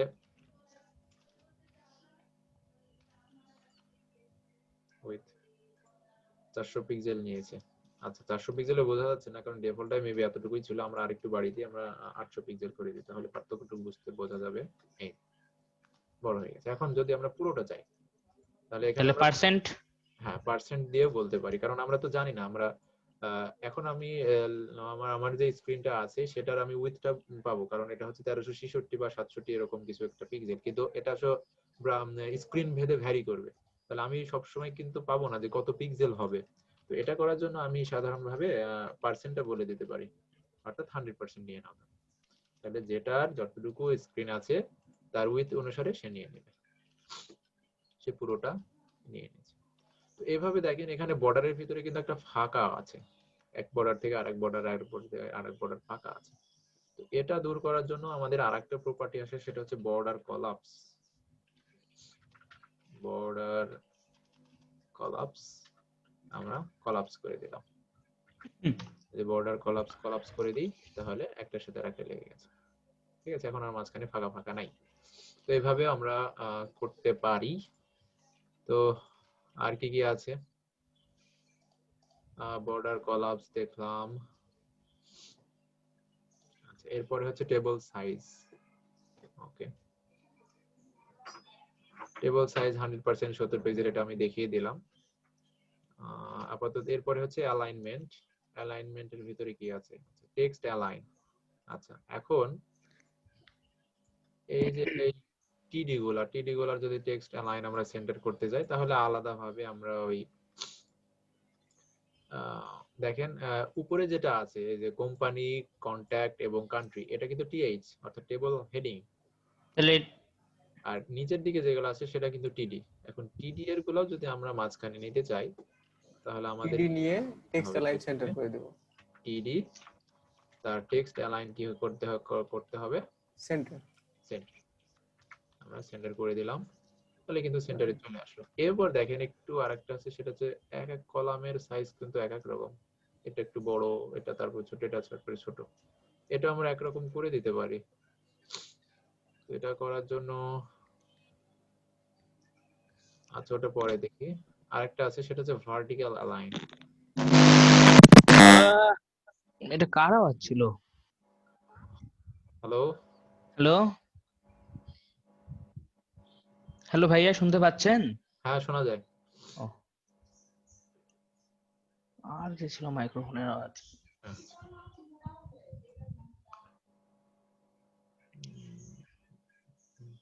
আচ্ছা, আরেকটা সেটা হচ্ছে যে ভার্টিক্যাল অ্যালাইন। ভার্টিক্যাল অ্যালাইনটা কি? কই আমাদের আউটপুটটা? এখানে কিন্তু খুব বেশি স্পেস নাই আমাদের। তো আমরা যদি একটু স্পেস দিয়ে দিই, সাপোজ আমাদের টিডি এর হাইটটাও বলে দিই। আমরা হাইটটা বলে দিলাম, এটা হচ্ছে যে আমাদের কমপক্ষে 100 পিক্সেল হবে। হ্যাঁ, আমরা 100 পিক্সেল দিয়ে দিলাম, তাহলে দেখা যায় তাহলে অনেক বড় বড় হয়ে গেল। তো এখন দেখেন এটা কিন্তু মাঝখানে আছে। তো এটা আমরা চাইলে উপরের দিকেও রাখতে পারি, নিচের দিকেও রাখতে পারি। তো এটা করার জন্য যেটা আমরা করতে পারি সেটা হচ্ছে ভার্টিক্যাল অ্যালাইন। ভার্টিক্যাল অ্যালাইনটা আমরা যদি মিডল করে দিই, তাহলে সেটা এখন আপাতত মিডল আছে, যে আমরা বটম করে দিই তাহলে সে নিচের দিকে চলে যাবে। সে নিচে নিচে চলে আসছে। যদি আমরা টপ করে দিই তাহলে টপে চলে টপে যাবে। নাকি আসলে সিএসএস খুব বেশি কঠিন না, সে যা বলে তাই করে। অর্থাৎ এখানে মানে একেবারে ইংরেজি পড়ার মতো, ভার্টিক্যাল অ্যালাইন করে দাও, রিডিং। এখানে খুব বেশি লজিকের বিষয় নাই, এগুলো সহজ। তো এভাবে মূলত আমরা কাজ করতে পারি। এভাবে টেবলের স্টাইল গুলোও করা যায় বিভিন্ন ভাবে, যে প্যাডিং বা টেক্সট অ্যালাইন কিভাবে বিভিন্ন ভাবে মানে করা যায়। আচ্ছা, টেবলের হোভার গুলো আসলে কেমন হবে এবার এখানে এখানে দেখেন আসলে হোভারটাও কাজে দিয়েছে, যে এখানে যেভাবে করছি। তো এখানে আমরা এটাও করতে পারি। যদি আউটপুটটা দেখি আমাদের, আচ্ছা এখানে হাইটটা আমরা কমিয়ে দিই, একটু খারাপ দেখাচ্ছে। এই দুইটা আমরা হাইটটা কমিয়ে দিয়ে 50 পিক্সেল। হ্যাঁ 50 পিক্সেল যদি রাখি, আর এটা ভালো দেখাবে। এবার মোটামুটি হয়েছে। এখন আমরা যেটা করব সেটা হচ্ছে যে আমরা যে মানে এটা কিন্তু কেমন যেন একটু মানে মরা মরা লাগছে, একেবারে নির্জীব ডেড। তো আমরা চাচ্ছি যে আমাদের টেবিলটা একটু জীবিত হোক। এটা করতে গেলে যদি আমরা হোভার ইফেক্ট দিই, তাহলে দেখেন টেবিলের স্ট্রাকচারের ভিতরে আমরা জানি যে এটা হচ্ছে একটা টিআর, তাই না? প্রতিটা জি। এটা একটা টিআর। এখন আমরা কোথায় আমাদের এই হোভারটা লাগাবো, অর্থাৎ এই যে টিআর এলিমেন্টে আমাদের হোভার লাগাইতে হবে, কারণ যদি আমরা জার্মানির উপরেও হোভার করি আলটিমেটলি কিন্তু টিআর এর উপরেই হোভার করা হবে। আবার যদি এই যে মারিয়ার উপরে হোভার করি তারপরে কিন্তু টিআর এর উপরে হোভার করা হবে। অর্থাৎ এখানে যদি আমি হোভার করি তাহলে এই পুরো টিআর এর উপরে আমি হোভার করছি। তো হোভার যে স্টেটমেন্টটা সেটা কিন্তু আমরা ওই টিআর এর উপরে দিতে পারি। তাহলে এখন আমরা এখানে দিয়ে দেই যে আমাদের টিআর, এখানে আমরা ট্যাগ দিয়ে করছি। হ্যাঁ, আপনি ক্লাস আইডি যে কোনোটা দিয়ে করতে পারেন। এই যে টিআর তো দিলাম, এখন এর যে সেডু ক্লাস সেটা হচ্ছে হোভার, সরি হোভার দিয়ে দিলাম। তো হোভারে কি হবে, এর ব্যাকগ্রাউন্ড কালারটা গ্রে হয়ে যাবে। এটা রাখলাম। তাহলে দেখেন আমরা যখন যেটার পরে করব আমাদের ব্যাকগ্রাউন্ড কালারটা গ্রে হয়ে যাবে। ঠিক আছে, এখন শুধু আমরা টিডি না দিয়ে আমরা টিআর না দিয়ে আমরা টিডি তেও করতে পারি। যদি আমাদের যেই মানে আমরা টিডি এর উপরে রাখবো সেটার যদি আমরা শুধু হাইলাইট করতে যাই তাহলে আমরা একইভাবে টিডি এর উপরেও রাখতে পারি। সেটা টিডি আমরা দিয়ে দিলাম এবং টিডি এর পরে যদি আমরা এখানে একইভাবে যদি হোভার করি, আমরা ব্যাকগ্রাউন্ড কালার করে দিলাম হচ্ছে রেড। আসলে এটা পসিবল, দেখেন এখানে কিন্তু দুইটাই কাজ হচ্ছে। হ্যাঁ, এই কারণে, কারণ আমি টিডি এর উপর হোভার করছি তার সাথে সাথে কিন্তু মানে যেহেতু টিডিটা হচ্ছে টিআর এর ভেতরে আছে সে কারণে আলটিমেটলি টিআর এর উপরেও আমার হোভার হচ্ছে, টিডি এর উপরেও হোভার হচ্ছে, সে কারণে দুইটাই কাজে দিচ্ছে। আর যেহেতু টিডি এর মানে এখানে আমরা টিডিটা দিয়ে কাজ করেছি, মানে ভাইয়া যেখানে আমার মাউসের কার্সারটা যাবে সেখানেই রেড কালারটা হয়ে যাবে অ্যাকচুয়ালি, না? কারণ আমি এখন যেখানে মাউসটা দিয়েছি সেই টিডির উপরে কিন্তু আমি হোভার করেছি, অন্য টিডির উপরে হোভার করিনি, সেই কারণে অন্য। হ্যালো, হ্যাঁ, উপরেরটা টিডি না যেহেতু সেহেতু টিডি ওখানে কাজ করছে না, কারণ উপরেরটা হচ্ছে টিএইচ, সে কারণে এটা কাজ করবে না নিচের দিকে। তো এইভাবে মূলত আমরা টেবিলের স্টাইল গুলা। ভাই এরকম করে করা যায় না যে পুরো টেবিলের কালারটা গ্রিন করে দিয়ে হোভার ইউজ করা? হ্যাঁ, সেটা তুমি করতে পারো। এখানে ডিফল্ট ভাবে কি আছে, এখানে তো হোয়াইট আছে ব্যাকগ্রাউন্ডটা, তাই না? হ্যাঁ, এখন ওটা পুরোটা গ্রিন করে দিয়ে আমি হোভারটা ইউজ করলাম। হ্যাঁ, তাও করতে পারো। এখন আরেক অনেক সময় দেখা যায় যে আমাদের একটা টেবিলের রো এর কালার একরকম আর একটা আরেক রকম, একটা একরকম আর একটা আরেক রকম। তো এরকম চাইলে আমরা এরকম স্টাইলও করতে পারি। তো এটা করার জন্য আমাদের যেটা প্রয়োজন সেটা হচ্ছে যে আমাদের আরেকটা কাজ করতে হবে, সেটা হচ্ছে আমাদের আরেকটা সেডু ক্লাস আছে, সেটা হচ্ছে nhd চাইল্ড। ঠিক আছে, nhd চাইল্ড। এখন অর্থাৎ এই যে টিআর যেগুলো আছে আমাদের, এই যে টিআর টিআর টিআর, তো এই টিআর এর পরে যদি আমরা বলে দিই সাপোজ টিআর, তারপর হচ্ছে nhd চাইল্ড। এখন এখানে যদি আমরা বলে দিই 1, তাহলে কি হবে, এটা টিআর যে ওর ভিতরে যে আছে এখানে টিআর গুলো আছে সে প্রথমটাকে ধরে নেবে। আর যদি আমরা 2 বলি তাহলে দ্বিতীয়টাকে ধরবে। আমি 1টাকেই দিলাম। এখন 1টার ক্ষেত্রে আমি যেটা করব সেটা হচ্ছে যে আপাতত আমরা একটু এগুলা কমেন্ট করে রাখি। তো এইটার ব্যাকগ্রাউন্ডটা আমি গ্রে করে দিতে যাচ্ছি, গ্রে। তাহলে ব্যাকগ্রাউন্ড কালার যদি গ্রে করে দিই তাহলে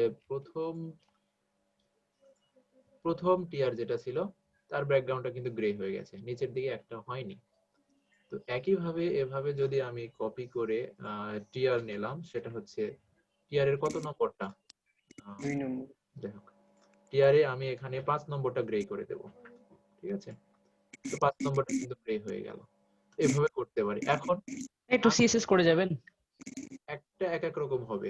ঠিক আছে, তো এখানে আমরা আবার এখানে বলেও দিতে পারবো, এখানে সরাসরি সংখ্যা না দিয়ে আমরা জোড় বেজোড় এটাও বলে দিতে পারবো। এটা বলার জন্য আমরা সাধারণভাবে যদি আমরা বেজোড়টাকে বলি তাহলে কি বেজোড় মানে ইভেন, তাই না? যদি ইভেনটা হয়, ইভেন না অড, কোনটাতে বেজোড় বোঝায়? আচ্ছা, ইভেন মানে জোড়, সরি অড মানে বেজোড়, উল্টাপাল্টা হয়ে যায় আমার। তো ইভেন মানে বলে দিলাম যে জোড়গুলা যেগুলা আছে, অর্থাৎ জোড় যেগুলা সেগুলা সে গ্রে করে দিবে। তো এখানে এভাবে এটা জোড় মানে 2 নাম্বার জোড়, এটা 4 নাম্বার, এটা এভাবে করে দিয়েছে। এখানে যদি আমরা অড বলে দিই তাহলে সে কি করবে, বেজোড় গলা, অর্থাৎ 1 3 5 7 এটা ইনভার্স হয়ে গেল। ঠিক আছে, তো এইভাবে মূলত আমরা ডিজাইন গুলা করতে পারি। ভাই বেজোরটা যেন কি বললেন? ও ডবল ডি। অড। ও ও ডবল ডি। আচ্ছা, আমি এখানে কমেন্ট করে দিচ্ছি, সেটা হচ্ছে যে ভ্যালু মেবি 1 2 3 এভাবেও আমি দিতে পারি, এভাবে দিয়ে দিতে পারি, আর or odd and sorry even এভাবে দিতে পারি। ঠিক আছে, অর্থাৎ এইখানে যে ভ্যালু গুলা সেগুলো আমি 1 2 3 অথবা অড ইভেন এটাও দিতে পারি। শুধু টিআর এর ক্ষেত্রে না, যে কোনো ক্ষেত্রে আমরা এই এনএইচটি চাইল্ড এটাও আমরা ব্যবহার করতে পারি। এর ব্যবহারটা আমরা পরবর্তীতে আরো দেখব, যখন আমরা অ্যানিমেশনটা নিয়ে কাজ করব তখন এটার ব্যবহারটা আমরা দেখতে পাবো। ঠিক আছে, তো এই মূলত আপাতত টেবিলের ক্ষেত্রে। আর রেসপন্সিভ টেবিলের ভিতরে কিছু কি আছে? রেসপন্সিভ টেবিলের ভিতরে কিছু নেই, ওভারফ্লোটাতে করে দেওয়া আছে, আমরা ওভারফ্লো নিয়ে পরে কাজ করব। আপাতত এটা আমরা স্কিপ করে যাই, এখানে তেমন কিছুই নাই, এটা করে দেওয়া যায় পরবর্তীতে। এরপরে আসেন সিএসএস এর আর একটু গুরুত্বপূর্ণ, সেটা হচ্ছে display. Display. Display property. Display নিয়ে আমি একদিন একটা কথা বলেছিলাম এইচটিএমএল ক্লাস নেওয়ার ভেতরে, যে কিছু কিছু এলিমেন্ট আছে সেটা পুরো ডিপ মানে পুরোটাই দখল করে ফেলে। এরকম আমি যদি টেবিলটা আপাতত এখন একটু কমেন্ট করে রাখি, কারণ টেবিলটা এখন আমাদের দরকার নাই। আচ্ছা, টেবিলটা কমেন্ট করে নিলাম এবং এর ভিতরে আমি একটা ডিভ দিয়ে দিলাম, এটা ডিভ এলিমেন্ট কিন্তু। হ্যাঁ, তো এটা আমরা একটু ইনলাইন সিএসএস করি। স্টাইল ট্যাগের ভিতরে আমি এর হাইটটা বলে দিলাম, হাইট বলে দিলাম হচ্ছে 50 পিক্সেল, এবং এর ব্যাকগ্রাউন্ড কালার হবে হচ্ছে রেড। তাহলে দেখেন কি হলো। এরপরে যদি রিফ্রেশ করি, ডিফটা কিন্তু আমাদের পুরো উইডথটা নিয়ে গেছে। এরপরে যদি আমি অন্য কোনো এলিমেন্ট নিই, সাপোজ আমি একটা হচ্ছে স্প্যান নিলাম, বানান ভুল হয়েছে, স্প্যান নিলাম। আচ্ছা, তো স্প্যান ট্যাগটা চলে আসলো। এখন স্প্যান ট্যাগের ভিতরেও যদি আমি এইটা দিয়ে দিই,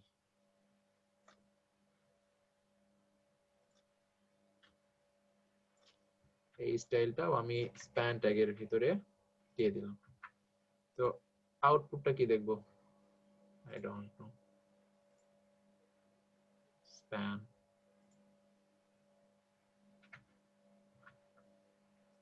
ভাই একটু ওয়েট করেন তো, আমি এইচটিএমএল কোডটা একটু লিখতে পারিনি, ও মাই গড, এত ছোট।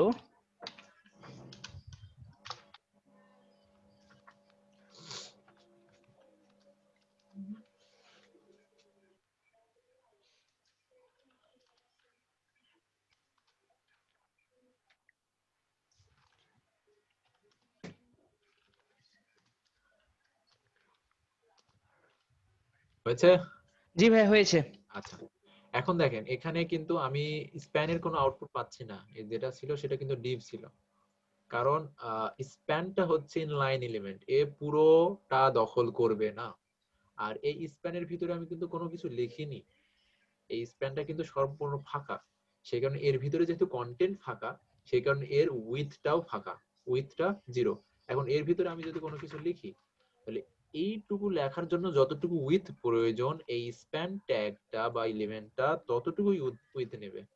এই যে দেখেন, সে কিন্তু ততটুকুই নিয়েছে ওই আর লেখা বেশি নেবে না। করার জন্য। তো এই কারণে কিছু কিছু এলিমেন্ট আছে যেগুলাকে আমরা বলছি ইনলাইন এলিমেন্ট, অর্থাৎ স্প্যানটা হচ্ছে একটা ইনলাইন এলিমেন্ট, এবং উপরে যে আমরা ডিফটা দিয়েছি সেই ডিফটা হচ্ছে ব্লক এলিমেন্ট। তো কোনগুলা ইনলাইন এলিমেন্ট আর কোনগুলা ব্লক এলিমেন্ট, এগুলো আসলে আমরা W3 স্কুলস থেকেই দেখতে পাবো। আচ্ছা, এটা যদি আমি এখানে দেখি তাহলে ব্লক এলিমেন্টস W3 schools, লিখে যদি সার্চ করি তাহলে সেই লিঙ্কটা আমরা পেয়ে যাব, এবং লিঙ্কে যদি আমরা ভিজিট করি তাহলে এই যে এখানে লেখা আছে there are block level elements, এই যে address, article, aside, block code, canvas, DD, div, DL, DT, এগুলা ঠিক আছে, যে table, section, pre, P, OL, এগুলো সব হচ্ছে ব্লক লেভেল এলিমেন্ট। আর এই নিচের দিকে আছে হচ্ছে ইনলাইন এলিমেন্ট। এর ভিতরে কোনটা আছে দেখেন, এই যে আমাদের স্প্যানটা কিন্তু আছে, তারপরে যে ইএম, বিগ, এগুলা সবগুলা হচ্ছে ইনলাইন এলিমেন্ট। তো অনেক সময় কি হয় যে আমাদের এই যে ডিভের যে বিহেভিয়ারটা বা এদের যে মানে আসল যে বিহেভিয়ার, এদের ডিফল্ট বিহেভিয়ারটা চেঞ্জ করা প্রয়োজন হয়। অর্থাৎ ডিভ আমরা ব্যবহার করেছি, কিন্তু ডিভ যদি ব্লক এলিমেন্ট হয় তখন আমাদের একটু ঝামেলা হয়। তখন আমাদের কি হয়, তখন আমরা তাদের এই ডিসপ্লেটা মানে ইনলাইন করে দিই। যেমন মনে করেন আমার এখানে প্রয়োজন হচ্ছে আমি এই পাশে একটা সেকশন রাখছি, ডান পাশে একটা থাকবে, বাম পাশে একটা থাকবে। তো এরকম যখন হয় এবং আমরা ডিভ ইউজ করতে যাচ্ছি তখন কিন্তু আমাদের এরকম হবে না। আচ্ছা, এটার আমি ক্লাস দিয়ে দিই, দেখাই। একটা ক্লাস দিয়ে আমি আসলে একটু ক্লিয়ার করি। সেটা হলো ক্লাস দিয়ে দিলাম, এটার আমি ক্লাস দিয়ে দিলাম হচ্ছে রেড, এবং এই ডিভ এর ক্লাস আমি দিয়ে দিলাম হচ্ছে ব্লু।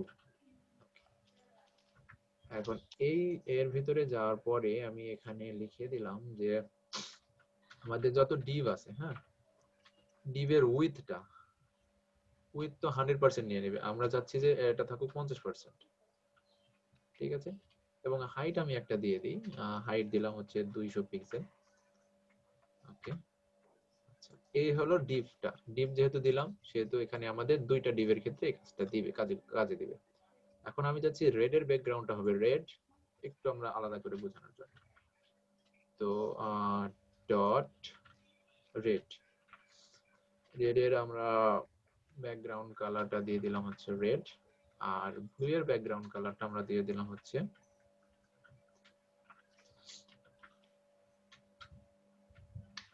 ব্লু, ঠিক আছে। তো ব্ল্যাক, রেড এন্ড ব্লু দিয়ে দিলাম। এবার যদি আমরা আউটপুটটা দেখি তাহলে এটা কিন্তু নিচে নিচে চলে আসছে। কারণ কি, এরা কিন্তু ব্লক এলিমেন্ট, অর্থাৎ যে যেটাই করুক সে তার ডিভটা কমপ্লিট করার পরে অটো একটা ব্রেক পয়েন্ট দিয়ে দেয়, অর্থাৎ বিআর ট্যাগ অটো জেনারেট করে হিডেন অবস্থায়। সেই কারণে কি পরের এলিমেন্টটা নিচে চলে আসে। তো আমরা এদের বিহেভিয়ারটা চেঞ্জ করতে যাচ্ছি।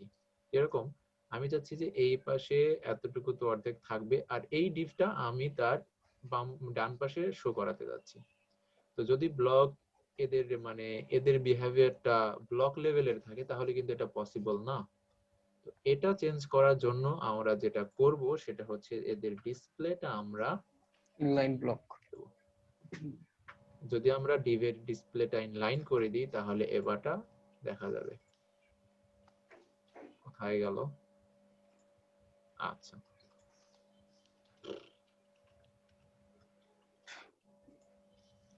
কেন চলে গেল?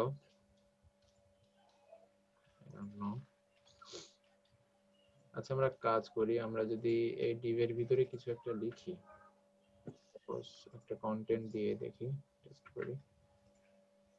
এবার আসছে মোটামুটি ভাবে। আচ্ছা, এটারও কিন্তু একটা কারণ আছে। যেহেতু ডিভের আমরা এখানে উইথ বলে দিয়েছি 50%, হ্যাঁ, কিন্তু কার সাপেক্ষে সে 50% নিবে সেটা কিন্তু সে জানে না। এর উইথটা 50% কাজ করছে না, পার্সেন্ট না দেই আমরা এখানে হচ্ছে 400 পিক্সেল দিয়ে দিই, তাহলে হয়তো বা কাজে দিবে। ওকে, ডোন্ট নো কেন এখানে এমন হচ্ছে। আচ্ছা, এটা যদি আমরা এই দুইটা ক্লাসের ভিতরে দিয়ে দিই তাহলে কি হবে?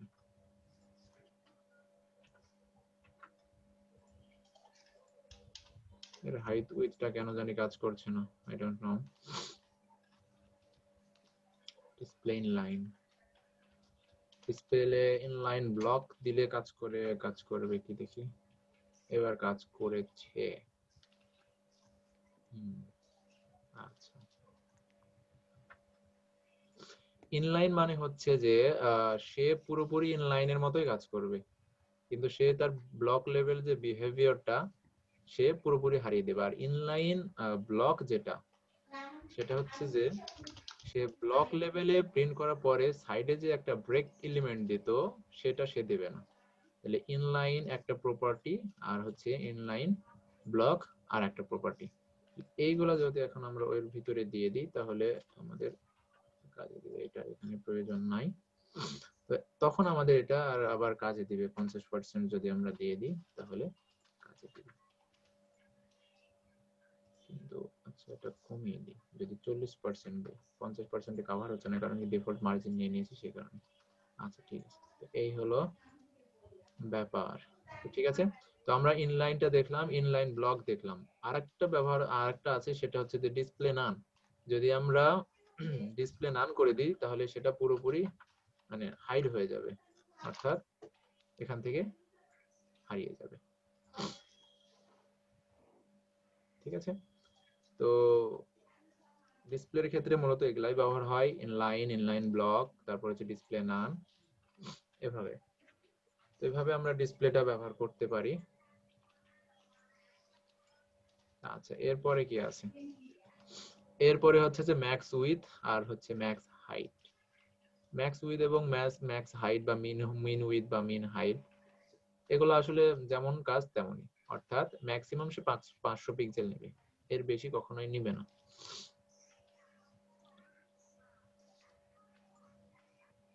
আচ্ছা ওইটা আমি দেখাচ্ছি না, ঠিক আছে। তো এটা নিয়ে কি ক্লিয়ার আপনারা, ডিসপ্লেটা নিয়ে? জি ভাইয়া। ক্লিয়ার।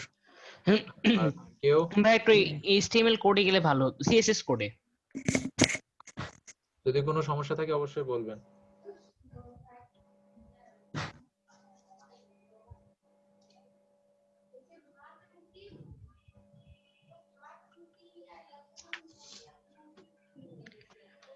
হ্যাঁ ভাই হয়েছে।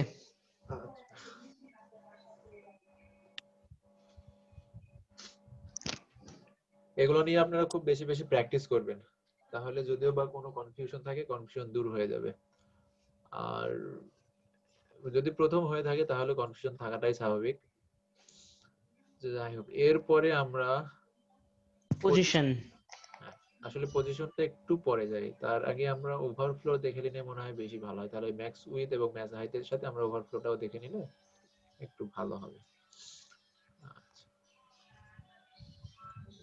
এখন আমরা পজিশনটা একটু পরে দিই। আমরা এই ডিভটা থাক, আমরা এখানে যে সিএসএস টা লিখেছি সেগুলো একটু কমেন্ট করে দিই আপাতত।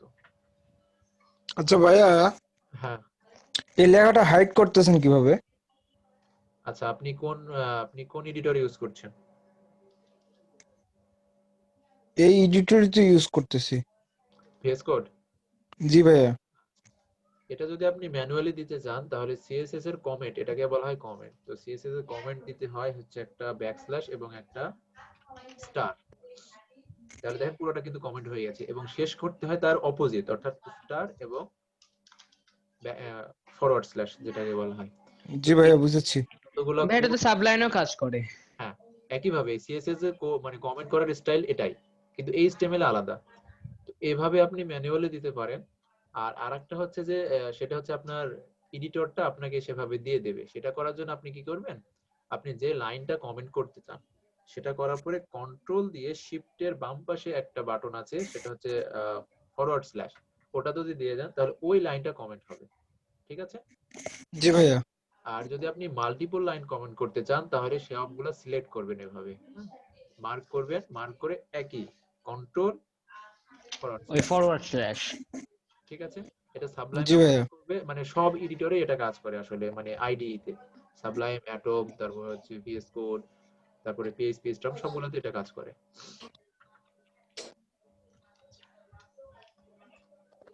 তো এটা আচ্ছা, এগুলো আমি কমেন্ট করে রাখি।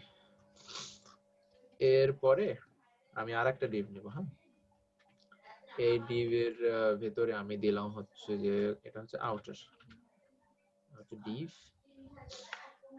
আর এটার ভিতরে আমি একটা পিক ক্লাস নিলাম। আচ্ছা থাকুক আপাতত। এখন আমি যে আউটারটা নিলাম এটা তো উইথটা পুরোটুকুই নেবে। তো আমরা উইথ, আচ্ছা উইথ পুরোটা না ভাই দিয়ে ওই ডিপটা কোন নামে করলেন ক্লাসটা? হ্যাঁ ক্লাসটা কোন নামে সিলেক্ট করলেন? আউটার। আউটার। আচ্ছা, আর এটার আমি হাইট দিয়ে দিই হচ্ছে 400 পিক্সেল। এটার আউটপুটটা আমরা এখনো দেখতে পাবো না, কারণ এর ভিতরে কোনো কন্টেন্ট নাই। এখন আমি কি করব, এই যে পি নিলাম, এর ভিতরে আমি কিছু টেক্সট নেব। তো এটা শর্টকাটে নেওয়ার জন্য যেটা হয়, ভিএস কোডে সাবলাইমে মেবি কাজ করতে পারে, সেটা হচ্ছে আমাদের লরেম লিখতে হবে। হ্যাঁ, লরেম কাজ করে। কতটা ওয়ার্ড নিব, আমি সাপোজ এখানে বলে দিলাম আমি 100 ওয়ার্ড নিব। নেওয়ার পর যদি আমি ট্যাব চাপ দিই, তাহলে আমার 100টা ওয়ার্ড কিন্তু সে দিয়ে দিয়েছে। 100টা ওয়ার্ডই 100টা ডিজিট যাই হোক। এবার আমি যদি সেভ করি, আর মোটামুটি আসছে। আচ্ছা, এটাতেও হয়নি, আমরা আরো নিয়ে নেব, আরো একটু বেশি, একটু লরেম আমি 500 নিয়ে নিলাম। এবার একটু অনেক বড় দেখাচ্ছে। আচ্ছা, ওকে, সেভ করে দিলাম। তো এখানে আসলে আমরা বুঝতে পারছি না যে আমাদের বর্ডারটা মানে এই আউটার থেকে বাহিরে গেছে কিনা। তো আমাদের যে আউটারটা ডিপ দিয়েছিলাম সেটার হাইট কিন্তু আমরা 400 পিক্সেল দিয়েছিলাম, কিন্তু এটা কিন্তু 400 পিক্সেলের অনেক বেশি হয়ে গেছে। ভাই কিভাবে যেন ওটা নিলেন, ওই যে এই লাইনটা লরেন? লরেম LOREM, তার ও মানে এল কতটা ওয়ার্ড তুমি চাচ্ছ। LOREM।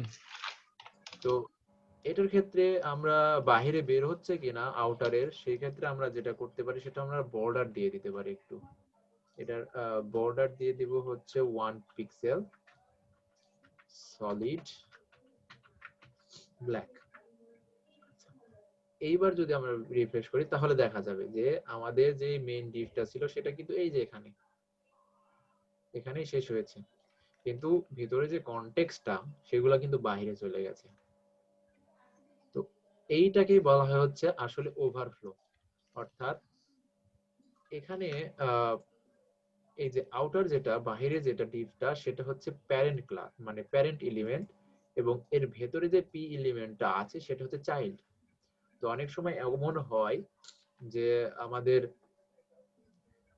আমাদের যে প্যারেন্ট এলিমেন্ট তার সাথে মানে চাইল্ড এলিমেন্টের কন্টেন্ট বেশি থাকে।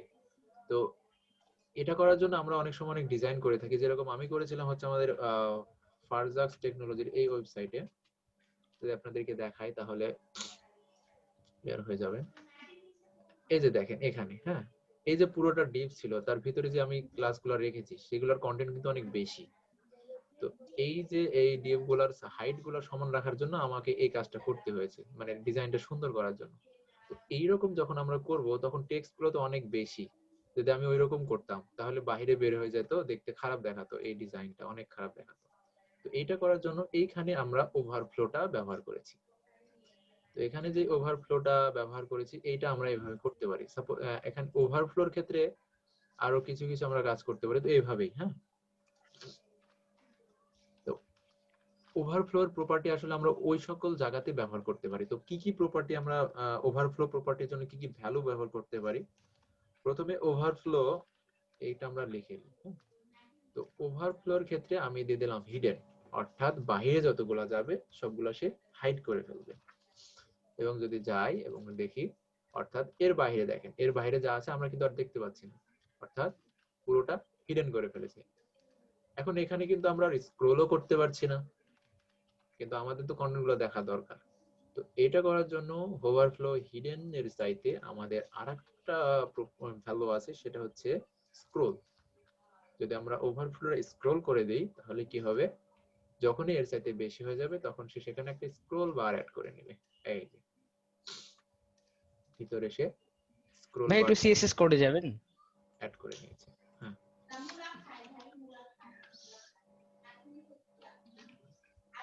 জি ভাই হয়েছে। এখন এখানে আমি যখন ওভারফ্লো স্ক্রোল করেছি তখন দেখেন এই নিচে কিন্তু একটা স্ক্রোল বার নিয়ে এসেছে, কিন্তু এটার কিন্তু আমাদের প্রয়োজন নাই। কারণ আমরা এখানে ওয়াই অ্যাক্সিস বরাবর অর্থাৎ ভার্টিক্যালি আমাদের এটা দরকার, হরিজন্টালি আমাদের দরকার নাই। এটা করার জন্য আমরা যেটা করতে পারি সেটা হলো ওভারফ্লো ওয়াই, অর্থাৎ যখন ওয়াই দিকে অর্থাৎ উপরে নিচে যখন হবে তখন তুমি স্ক্রোল করো, তখন কিন্তু নিচেরটা হারিয়ে গেছে। এইভাবে আমরা ওভারফ্লোটা ব্যবহার করতে পারি। ঠিক আছে? ভাইয়া আমার অ্যাকচুয়ালি একটা কথা, পাশেরটা না রেখে আমি নিচেরটা নিব তাহলে। হ্যাঁ, নিচেরটাও হবে যখন যে টেবলের ক্ষেত্রে আমরা দেখলাম, টেবলটা যখন আমাদের সাইডে গেল, হ্যাঁ, সাপোজ এটা করার জন্য আমরা যেটা করতে পারি সেটা হচ্ছে যে এটার যে হাইট উইথটা, হ্যাঁ, দৈর্ঘ্যটা, সেটা কিন্তু 400 পিক্সেল আছে। এখন যদি আমাদের এর ভিতরে যে পিটা আছে, সাপোজ আউটারের ভিতরে যে পিটা এলিমেন্ট আছে, তার উইথটা আমি বলে দিলাম, তার উইথটা বলে দিলাম আমি 1000 পিক্সেল। ঠিক আছে? তখন কি হবে? তখন হবে কি, তখন এই যে সে এই দিকেও কিন্তু একটা স্ক্রোল নিয়ে নিয়েছে। ঠিক আছে? তো এইভাবে তখন আমরা এই ওভারফ্লো ওয়াই না দিয়ে যদি আমরা ওভারফ্লো এক্স স্ক্রল করি, তাহলে ওভারফ্লো ওয়াই এর দিকে আর ওইটা রাখবে না, সেই দিকে করে নেবে। ঠিক আছে? তো তোমার যেই দিকে প্রয়োজন তুমি সেই দিকে নিতে পারো। এখন জি কন্টেন্ট যদি ওয়াই অ্যাক্সিস বরাবর বেশি হয় তাহলে সেটা তুমি বলে দিতে পারো, আর যদি এক্স অ্যাক্সিস বরাবর বেশি হয় তাহলে এক্স অক্ষ বরাবর। ঠিক আছে, যখন তোমার যেখানে যেটা সুবিধা। এইভাবে তো মূলত স্ক্রোল গুলো আমরা এইভাবেই করতে পারি। আর এখানে হচ্ছে ম্যাক্স উইথ, এখানে আমি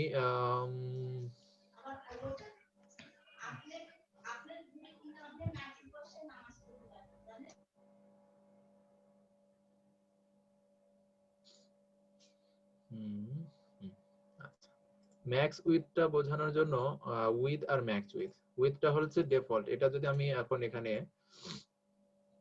এটার স্ক্রিন সাইজ যদি কম বেশি করি, হ্যাঁ, তাহলে কিন্তু ওই মূল যেটা আছে তার উইথটা কিন্তু কমছে না, অর্থাৎ এই ডিভের যে 400 পিক্সেল আছে সেই 400 পিক্সেল থেকে কমছে না। ঠিক আছে? অর্থাৎ তার উইথ যতই থাকুক সে ততটুকুই রাখবে।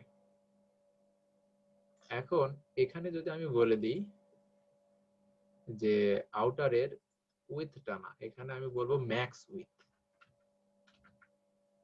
ম্যাক্স উইথ যদি আমি বলে দিই 400, তখন কি হবে? তখন সে সর্বোচ্চ 400 পিক্সেল নেবে, এবং যদি কম হয় সে কমও নেবে, কোনো সমস্যা হবে না। এবার যদি আমি রিফ্রেশ করি আর এটাকে যদি আমি স্ক্রোল করি, তাহলে দেখবেন এটা আস্তে আস্তে কিন্তু ছোট হয়ে যাচ্ছে, অর্থাৎ আমার স্ক্রিন সাইজ ছোট হওয়ার সাথে সাথে সে ছোট হয়ে যাচ্ছে, অর্থাৎ সে সর্বোচ্চ এত নিবে, অর্থাৎ 400 পিক্সেল, এর বেশি নিতে পারবে না, কিন্তু কম নিতে তার কোনো বাধা নাই। তো উইথ আর ম্যাক্স উইথ এর মধ্যে পার্থক্য এটাই। তো অনেক সময় এরকম হয় যে আমাদের সর্বনিম্নটা বলে দেওয়ার প্রয়োজন হয়, যে সর্বনিম্ন সে 400 পিক্সেল নেবে, এর চাইতে কম সে নিবে না।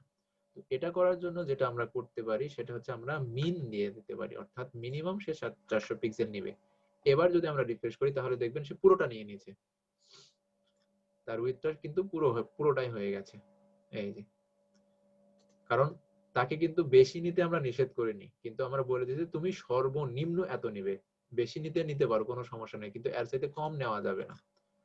এটা যদি আমরা করি তাহলে এটা ছোট হচ্ছে হচ্ছে হচ্ছে হচ্ছে হচ্ছে হচ্ছে, কিন্তু 400 পিক্সেলে যাওয়ার পরে সে আর ছোট হবে না, কারণ তাকে বলে দিয়েছি তুমি মিনিমাম 400 নিতে পারবে, এর চাইতে কম তুমি আর নিতে পারবে না।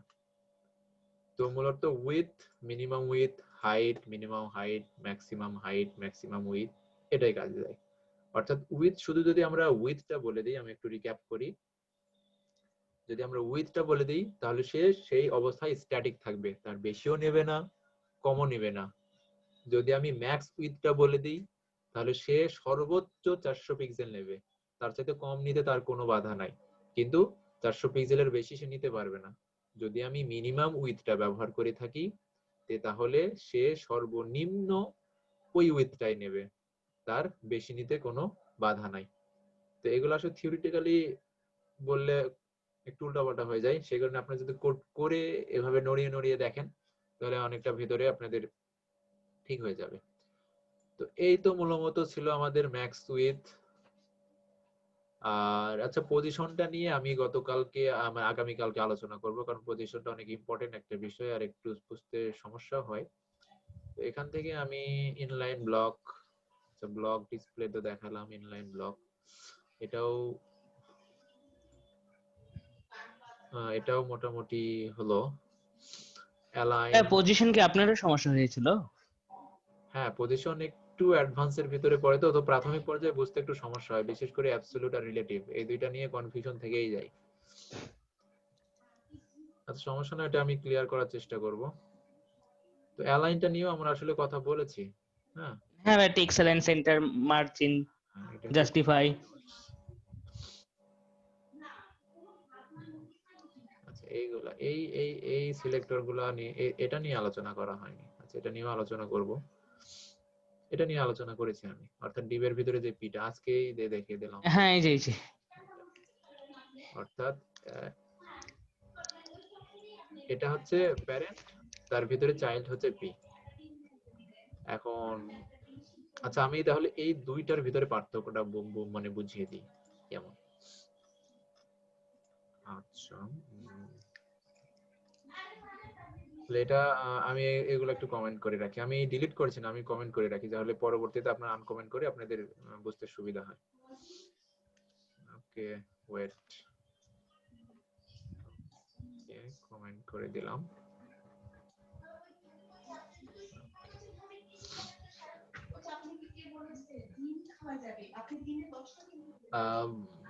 এখানে আমি একটা ডিভ নিলাম। হ্যাঁ, ডিভের ভিতরে আমি এটার ক্লাস দিলাম হচ্ছে প্যারেন্ট। আমি জানি না প্যারেন্ট প্যারেন্ট বানান কি। ওকে যাই হোক, বানানোর দিকে না দেখি। আচ্ছা এরপরে আমি যে ক্লাসটা দেব, আরেকটি ডিভ নিলাম। এই ডিভের ক্লাস আমি দেব হচ্ছে চাইল্ড। ঠিক আছে, আমি আরেকটা দিলাম, এখানে কপি করে এর পাশে দিলাম হচ্ছে চাইল্ড। আর এরপরে আমি আরেকটা ডিভ নিলাম, স্ট্রাকচারটা একটু ভালোভাবে দেখবেন। তার ভিতরে আমি দিলাম হচ্ছে, এখানে আমি দিলাম হচ্ছে ডিপার চাইল্ড। অর্থাৎ এই প্রথম যে চাইল্ড সেটা কিন্তু সরাসরি ডিভের ভেতরেই আছে, প্রথম দুইটা। আর আমি যে ডিপার চাইল্ডটা নিলাম সেটা কিন্তু এক লেয়ার ভেতরে আছে। ঠিক আছে, এখন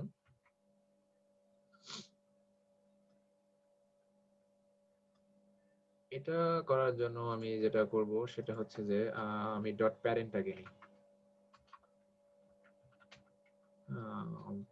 প্যারেন্ট, যদি বানানটা ভুল না করি, তাহলে প্যারেন্ট ভাই একটু এইচটিএমএল এ গেলে ভালো হতো, আচ্ছা ওই পুরোটা হয়নি তো। আর প্রথমে আমি প্যারেন্টটা নিয়েছি, তার ভিতরে দুইটা চাইল্ড ক্লাস নিয়েছি। ও তার ভিতরে দুটা। হ্যাঁ, তারপরে হচ্ছে তার ভিতরে আমি আরেকটা ডিভ নিয়েছি। চাইল্ড ক্লাসের মধ্যে না ওই প্যারেন্টস এর মধ্যেই? হ্যাঁ, আপনি কি প্যারেন্টস এর মধ্যেই আরেকটা ডিপ নিয়েছেন না চাইল্ড মানে আলাদাভাবে নিয়েছেন? এই যে নিচের ডিপটা। কেন তুমি কি বুঝতে পারছো না? না অতটা ভালোভাবে বোঝা যাচ্ছে না। দেখো প্রথমে এই অবস্থা, শুধু প্যারেন্ট, জি। এরপরে দুইটা চাইল্ড পরপর, হ্যাঁ তারপর? তারপরে ও আরেকটা ডিভ, হ্যাঁ বুঝতে পেরেছি এখন। তারপরে আরেকটা ডিভ, এবং তার ভেতরে হচ্ছে আমাদের ডিপার চাইল্ড। মানে ডবল ডিপ। হ্যাঁ ভাইয়া বুঝতে পেরেছি এখন। আচ্ছা সবাই একটু মনোযোগ দিবেন। তাহলে এখন আমি চাচ্ছি যে এই প্যারেন্ট থেকে আমি এই চাইল্ডটাকে ধরবো। আচ্ছা আমি আরেকটা জিনিস করি, সেটা হচ্ছে যে এখানে 1, এখানে 2 এবং এখানে 3টা দিয়ে দিই। ঠিক আছে, সেভ করে দিলাম। তাহলে 1 2 3 আমরা পেয়ে গেছি। এখন আমি চাচ্ছি যে প্যারেন্টের ভিতরে যে চাইল্ড গুলো আছে, অর্থাৎ প্যারেন্ট ক্লাসের ভিতরে চাইল্ড ক্লাস, এদের ব্যাকগ্রাউন্ড কালারটা কি হবে? Background colour. আর কেউ কি আছেন না সবাই ঘুমাচ্ছেন? আমি তো কিছুই বুঝতেছি না। জানি না ভাইয়া। কি ভাইয়া? তাহলে দেখেন এখানে কি হলো, প্যারেন্টের ভেতরে যে চাইল্ডটা আছে সেটা কাজ করেছে, ঠিক আছে। এখন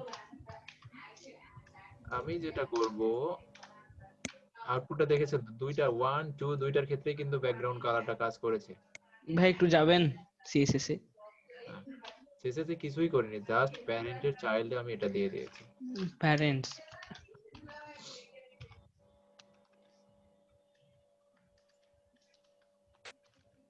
আচ্ছা, এরপরে আমি HTML কোডে আরেকটু চেঞ্জ করব, সেটা হচ্ছে যে এখান থেকে আমি একটা চাইল্ড তুলে নেব, একটা চাইল্ড আমি তুলে নিলাম। তুলে নিলেন। নেওয়ার পরে এই ডিপার চাইল্ডের সিবলিং হিসেবে বসিয়ে দেব, অর্থাৎ ডিপার চাইল্ডটা যেই জায়গায় আছে তার পাশে আমি বসিয়ে দিলাম। এবার যদি আমরা রিফ্রেশ করি তাহলে 1 নম্বরটা 2 নম্বরটা দুইটাই হয়েছে, অর্থাৎ এই কোডটা পুরোপুরি ভাবে কাজ করছে, ঠিক আছে। Parents dot child. হ্যাঁ, প্যারেন্টস ডট চাইল্ড এটা কিন্তু কাজ করছে। এইবার আসেন মজা। এখন এর ভিতরে আমি যদি একটা এইরকম অ্যাঙ্গেল ব্র্যাকেটটা দিয়ে দিই তাহলে কি হবে? তাহলে কিন্তু 2 নম্বরটার কাজ করছে না। তাহলে কি হলো এখানে? এতক্ষণ কাজ করছিল, অর্থাৎ এই যে আমি অপারেটরটা দিয়েছি এটা দ্বারা আমি বোঝাচ্ছি যে যেই ক্লাসটা দেওয়া হচ্ছে তার ইমিডিয়েট চাইল্ড, ঠিক আছে। অর্থাৎ সরাসরি ভাবে, অর্থাৎ এই যে প্যারেন্ট শুরু হলো এবং তার ভেতরেই যদি থাকে সেইটার, এখন তার ইমিডিয়েট চাইল্ড বলা হয়, অর্থাৎ তার সন্তান অথবা মেয়েকে, তার নাতিপুতিদেরকে কিন্তু যাবে না। আমি কি বোঝাতে পারলাম? যদি আমি এই অপারেটরটা ব্যবহার করি তার মানে আমি বলে দিচ্ছি যে ইমিডিয়েটটাই, অর্থাৎ তার যে ইমিডিয়েট চাইল্ড তার ভেতরে ইমিডিয়েট চাইল্ড হিসেবে যেই ক্লাসটা থাকবে সেই ক্লাসের প্রপার্টি গুলো সে চেঞ্জ করবে। কিন্তু যদি এইটা না দিই তাহলে নো ম্যাটার, সে তার নাতি পুতি বা নাতিপুতির পুতি তাদের ক্ষেত্রেও এই কাজটা করে দেবে। কিন্তু যদি আমি এটা দিয়ে দিই তাহলে সে তার ছেলে এবং মেয়েকে, অর্থাৎ ইমিডিয়েট চাইল্ড তাদেরকে চেঞ্জ করবে, তাদের ক্ষেত্রেই এই প্রপার্টি কাজে দিবে।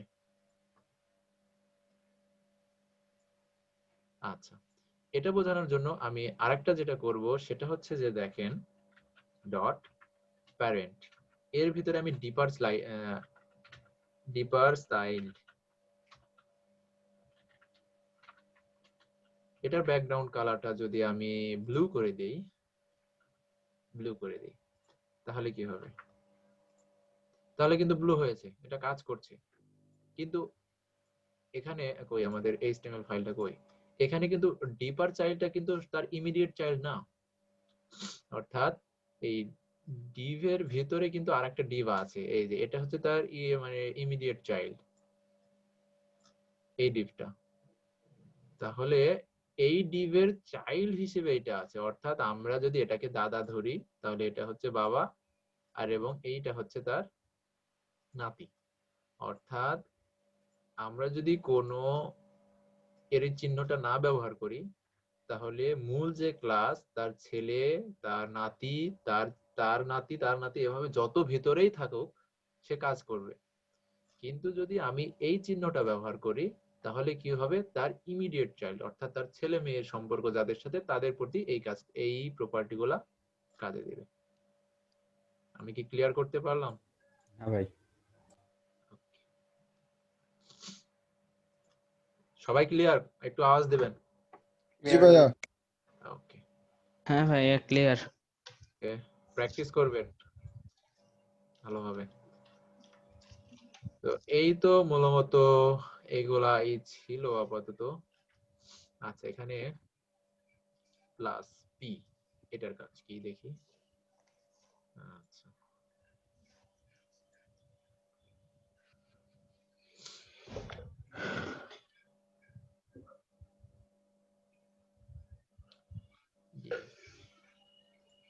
একটু আমরা পড়ে দেখি কি বলছে। The adjacent sibling selector select all elements that are adjacent sibling of the specified element of the div plus p.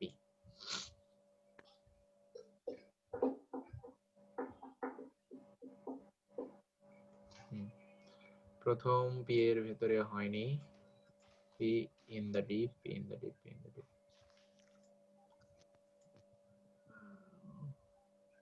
Not in div. আচ্ছা,